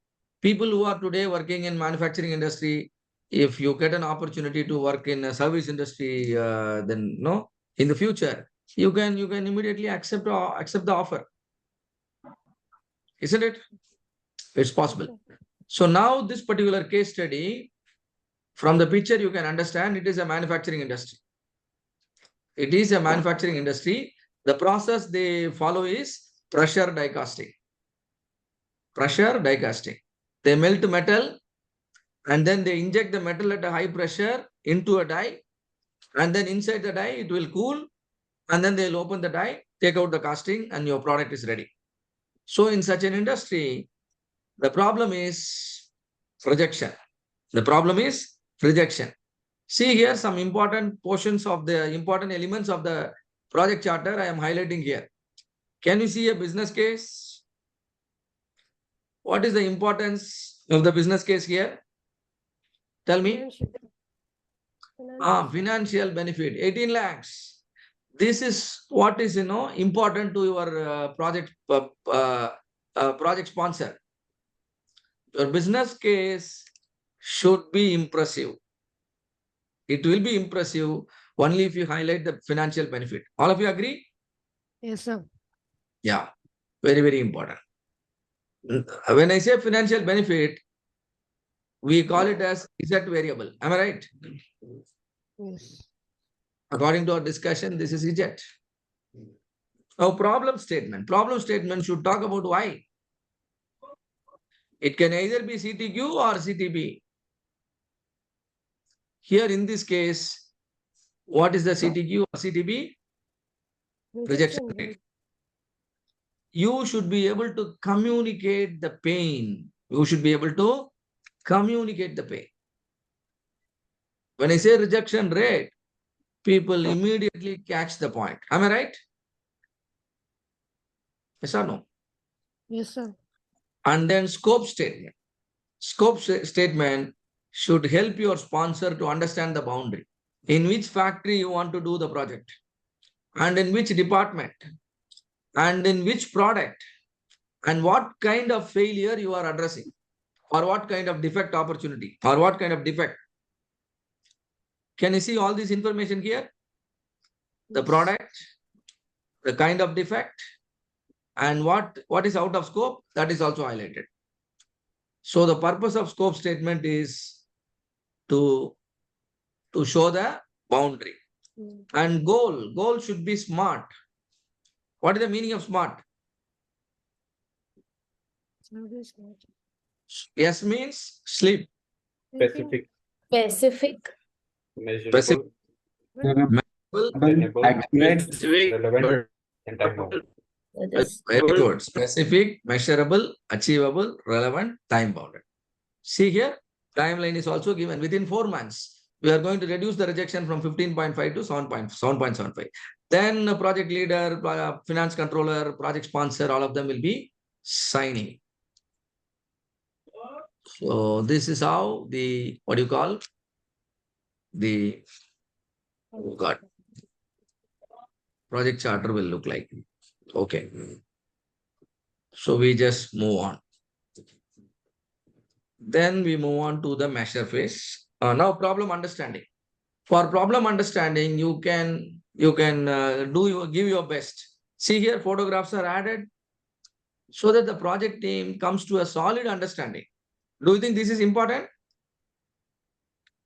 Really important, isn't it? Otherwise, people working with assumptions is not going to deliver the result. And now measure phase. In measure phase, the measurement system analysis is done to judge on the measurement error. The measurement system is found to be quite good. There is no error found. And now the baseline performance. Look at the baseline performance. How much is the rejection rate? How much is the rejection rate? 11.4%. 11%. The company has a wealth of 1 year information. You see here, 1 year consistently, happily, the company is maintaining a rejection of how much? 11%.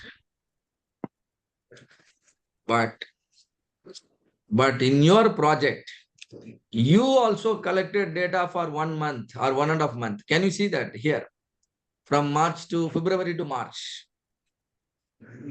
And now your data is telling you that rejection percentage is how much?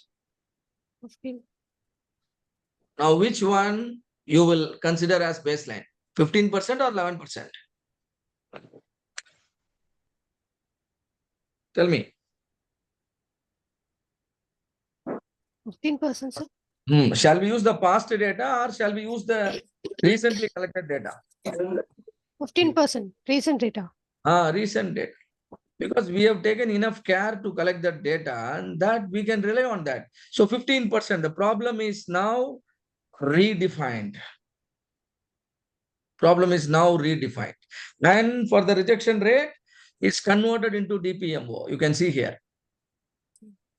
5 and 6. Rejection rate is converted into DPMO. There are three types of defects they are trying to address.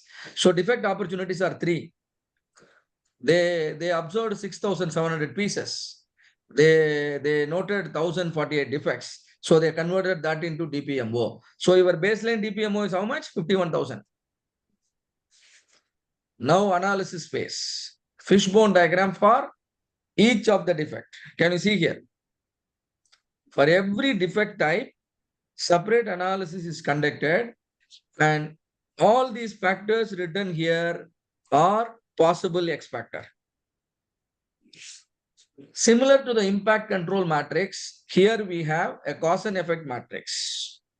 Some weightages being allotted. After allotting the weightage, the green color factors are considered as potentially critical factors. High impact, high control factor. How many green color factors are there? 1, 2, 3, 7, 8, 9. So 9 factors are considered potentially. So for all of these 9 factors, you must validate. Yes, sir. These are the essential few from the many. Now we devise validation method for 9 factors. Some of the factors, Gemba walk is recommended. What is Gemba walk? You physically visit the place and observe the things when the process is happening. That is known as Gemba walk. Some verification, validation can be done by Gemba walk, right? You go to the place and then observe. Some information or some factor can be validated by data collection. Some of the factors are validated by experts' opinion. See here, injection pressure, they realized that, making changes in the injection pressure is a very critical job. So they decided to go with the expert's opinion, because practical limitations we have to accept sometimes. Hope all of you agree with me. Right? Practical limitation. So, like for example, now the time is 9:45. So there are practical limitations, isn't it? So listening to the training after 9:30, it is really difficult. So practical limitation here. So experts' opinion. But certain factors, no compromise. Some experimental verification is recommended. See here, hypothesis testing. And then incoming raw material, laboratory testing. And for maintenance related factor, maintenance report. Can you see all of you the validation plan? Now we go factor by factor. First factor, insufficient ladle. We physically visited the place and verified that ladles are really insufficient. Ladles are really insufficient. That is verified, validated. And another factor, people do not have the process knowledge. That is also validated by interacting with the people. They don't know what is die casting, and they don't understand why the temperature is important, why the short volume is important. All of these, they don't have any idea. So that is also validated. And now pouring time. The time is consumed to pour the metal into the die. People told that is also critical. But when we actually collect the data, we noticed that there is only a difference of 1 second between the maximum time and the minimum time.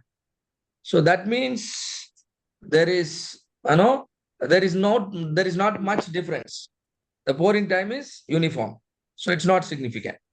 And now for some of the factor, the statistical procedure, the experiments are conducted, particularly see here, pouring temperature, die temperature, and die holding time.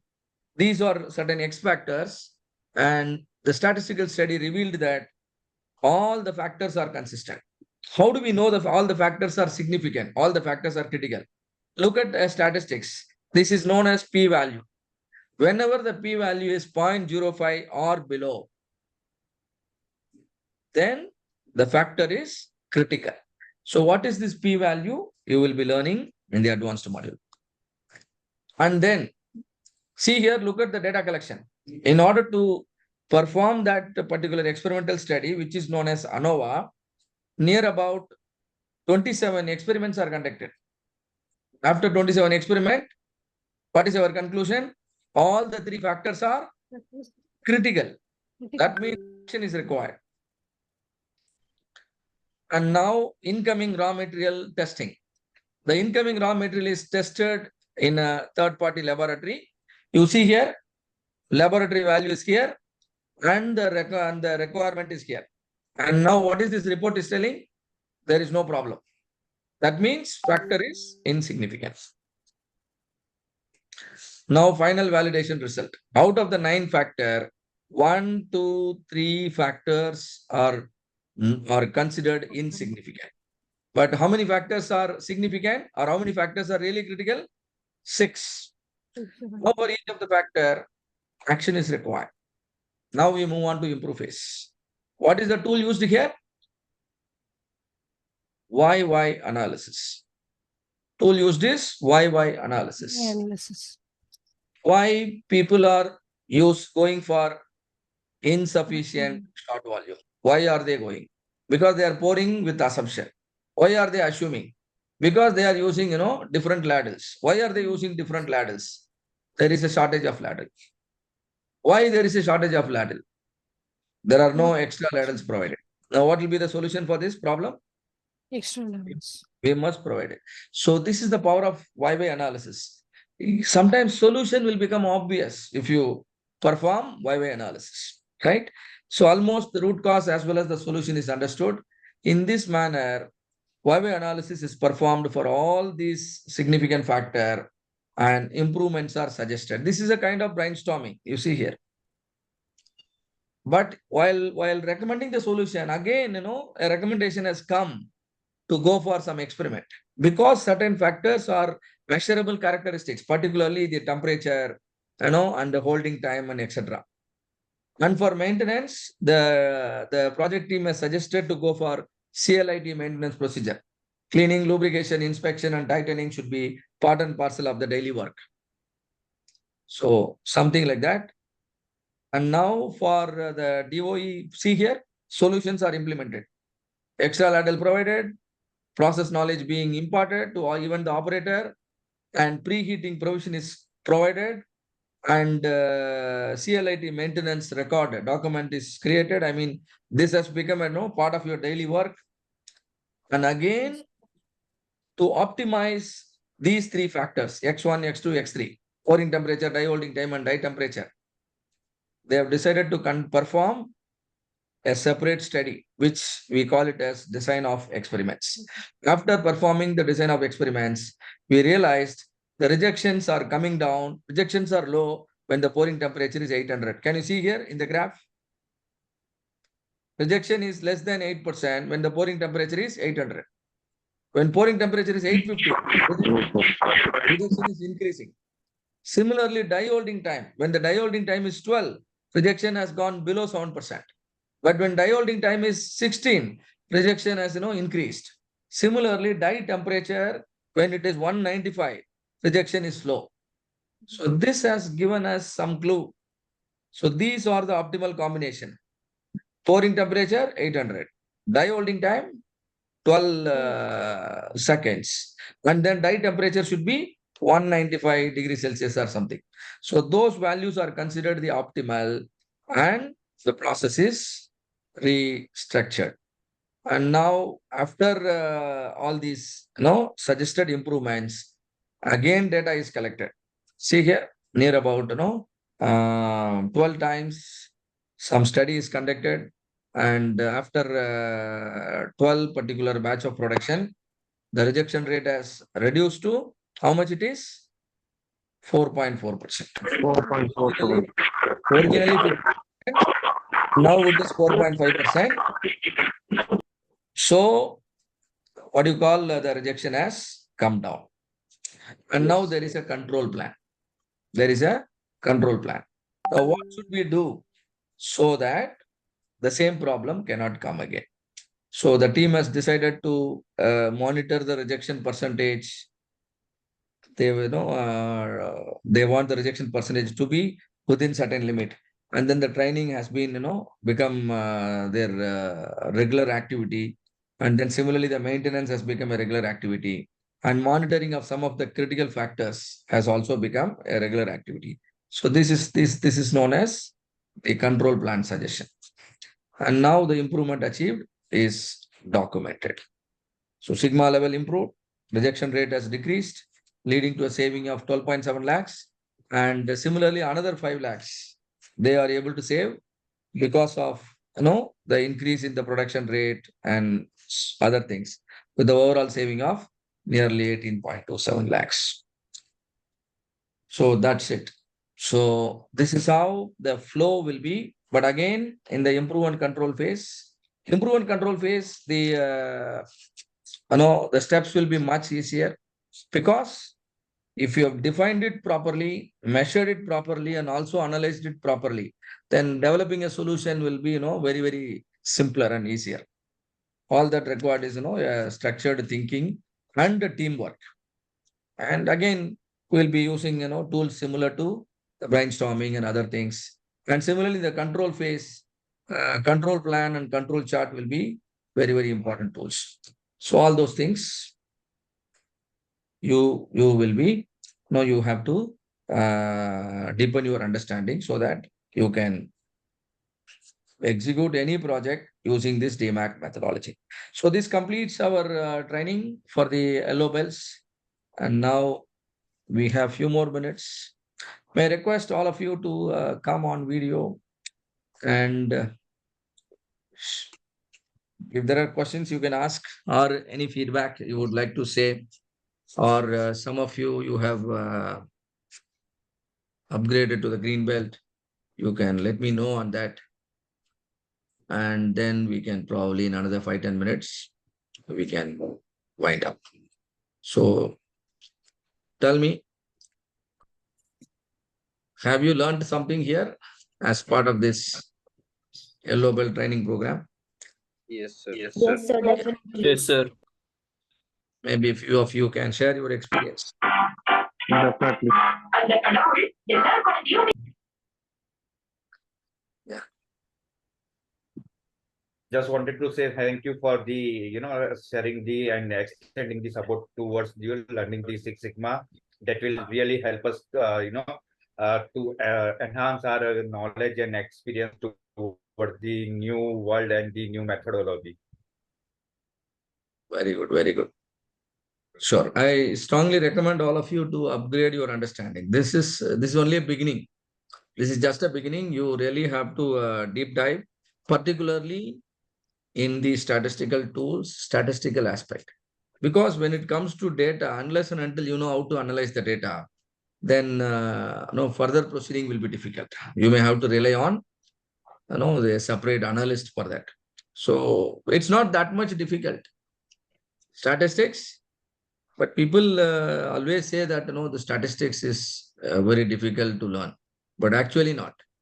So we'll be giving you much more easier examples to help you understand even the statistics, and then statistics will become very easier thing. And that too, if you also spend some time on the software like Minitab, then definitely you can produce the results faster. So Minitab practice also side by side we'll be doing, and that will definitely simplify your time. Okay. Are there any questions? I think I would see some question in the chat box.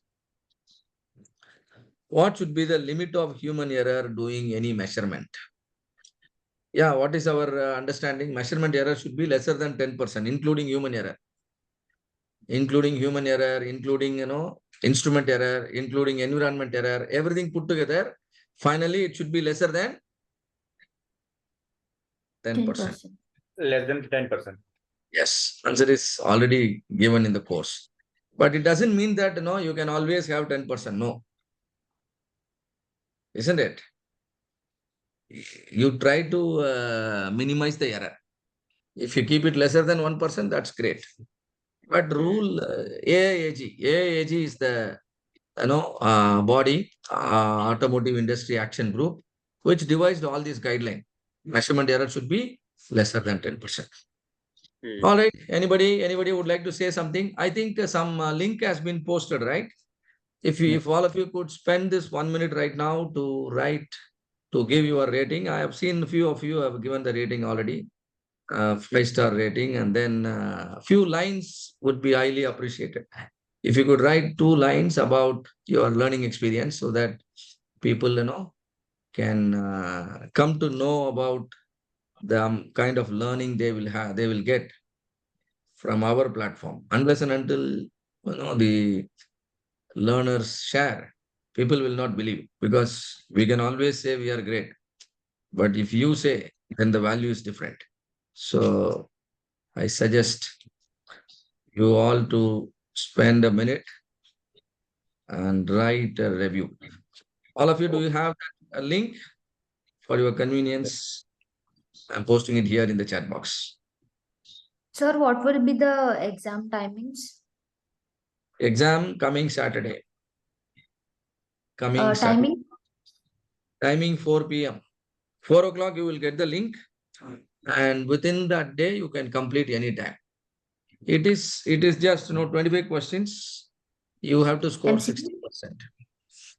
Is it next Saturday or on 18th? 18th. Today, what is the date? Today's 5th. Yeah. 5th. Yeah. 11th itself you all can finish, because the more the time you take, the more you will forget. So I want you to take the exam at the earliest. I think even if you could take the exam now itself, then no, you can easily clear it. So anyway, you can just go through the material, go through the recording, just try your, some effort from your side. Maybe one mock exam also, probably I'll request Prabhakar to share with you, and you can try that. And then it is just 10-15 minutes time, because 25 questions all MCQ. Okay. Even if you are busy on the day with the mobile phone itself, you can give the exam wherever you are. Make sure you have the internet. That's all. And sir, when can we expect the certificates? Yeah, and this is very, very, very good question you asked, because every time I see people, asking when is the certificate, I don't want you to, keep on inquiring about the certificate. So you complete the exam, then result you get to know the result within the same time you will get the result. From that moment, I'm telling you maximum 3 to 4 weeks of time.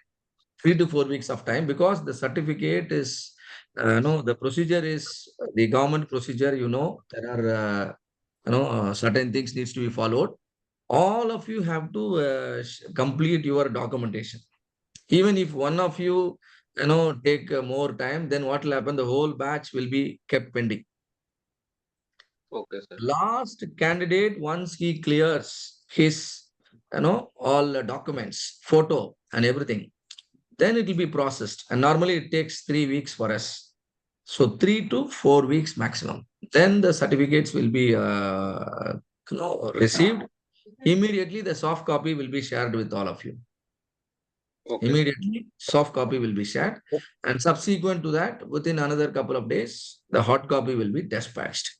And then, you will be receiving. So this is the procedure, and that will happen. So please allow us that 3 to 4 weeks lead time. If you ask in the second week itself, then it will be very embarrassing situation for us, right? We know the certificate will be very helpful to you and needed for you. But as soon as it comes from the MSME, immediately it will be shared with all of you. Right? Okay, so the soft copy will also take 3 to 4 weeks. Yeah. See, soft copy and then hard copy, almost, it will happen parallelly. So just a matter of 1 or 2 days time, just to ensure the dispatch things. All right. Sir, this 11 and 12, there is no class for Green Bell. Yeah. Next week, there is no class, because next week we want you to celebrate your Diwali. So there is no class. So next Saturday and Sunday, you can spend time with your family, celebrating the Diwali. And then same manner we will continue. What is the date then? 18th, I believe. So 18th, we are going to meet again. So 11, 12 is half. No, yes, there is a leave. Sir, still I am confused that when is the exam? 11th, 12th or 17th or 18th? Exam, yellow belt exam is on 11. Exam, you don't have to come here or don't have to come to any meeting. Okay. You are there in the WhatsApp group and your mail IDs are with us. And you in your email ID, the link will come and notification will be posted in the WhatsApp group also. Saturday, 4 p.m. to till midnight. Whenever you feel you are available for 15 minutes, you finish the exam. Okay. And sir, if someone is unable to pass the exam, then what will be the next procedure? Just asking. Yeah. Rework. One more appearance. So 2 appearance. Maximum if 2 appearance. Otherwise, after the 3rd attempt also, if someone fails, then we will discuss with him why he failed. We'll figure out and then we'll suggest him accordingly. Maybe he may have to retake the course completely. Sir, is it an open exam? Yeah, open book exam. Open book exam, you can use any material, whatever is the resource you have. Right? It's an open book How exam. long does the videos will be available in the class? 3 years. 3 years. 3 years it will be available. Minimum. Thank you, sir. Enough? So just one question. Will the exam happen through the mobile application? Because I don't have any Android devices with me. Or is it going to be like Exam, a link will be shared in the email only. You can write it. That has nothing to do with your mobile app. See, even if you don't use Android or if you are using any, Apple or some other device, then also you can install the app.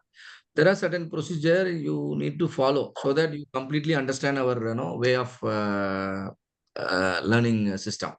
So once you understand that, you will feel more comfortable, right? The videos and other things we give only through the app. If you are really concerned about the video, make sure you install it now itself. You know what happened? Every 15 days, we get different batches. And then tracking the information candidate will be much more complex later on. So anything, during your course period itself, you set it right. All Sir, right. Sir, thank very you. quick question. Is it okay if we can share our LinkedIn profile so that we all can connect with each other? Is that okay with? That's a great idea. All of you, please share your LinkedIn profile. I will also share mine. Let us all connect with each other in LinkedIn. And whenever needed, we can also recommend each other on our, skills on Lean Six Sigma tools and techniques. So this can certainly, help us to boost and accelerate our growth. And this as a community we should do. So please share LinkedIn profile and then we all can, connect. And definitely a lot of opportunities can be shared. And moreover, I'm also available in the YouTube channel. My channel name is Six Sigma with the GSK. If some of you would like to, follow me in the YouTube, yes, you can find me the same name, Six Sigma with the GSK, where you can find a lot of lectures of mine, which might also be, helpful for you. All right, I think 10:07 now. Are we good to wind up now for the day? All right. So wish you all the very best. Yes. And hoping to see all of you growing very fast in your career, right? And you should share me the success stories at the shortest possible time. I'm eagerly waiting to hear such news. All the very best. Thank you. Thank you, sir. Thank you so much, sir. Thank you. Thank you so much.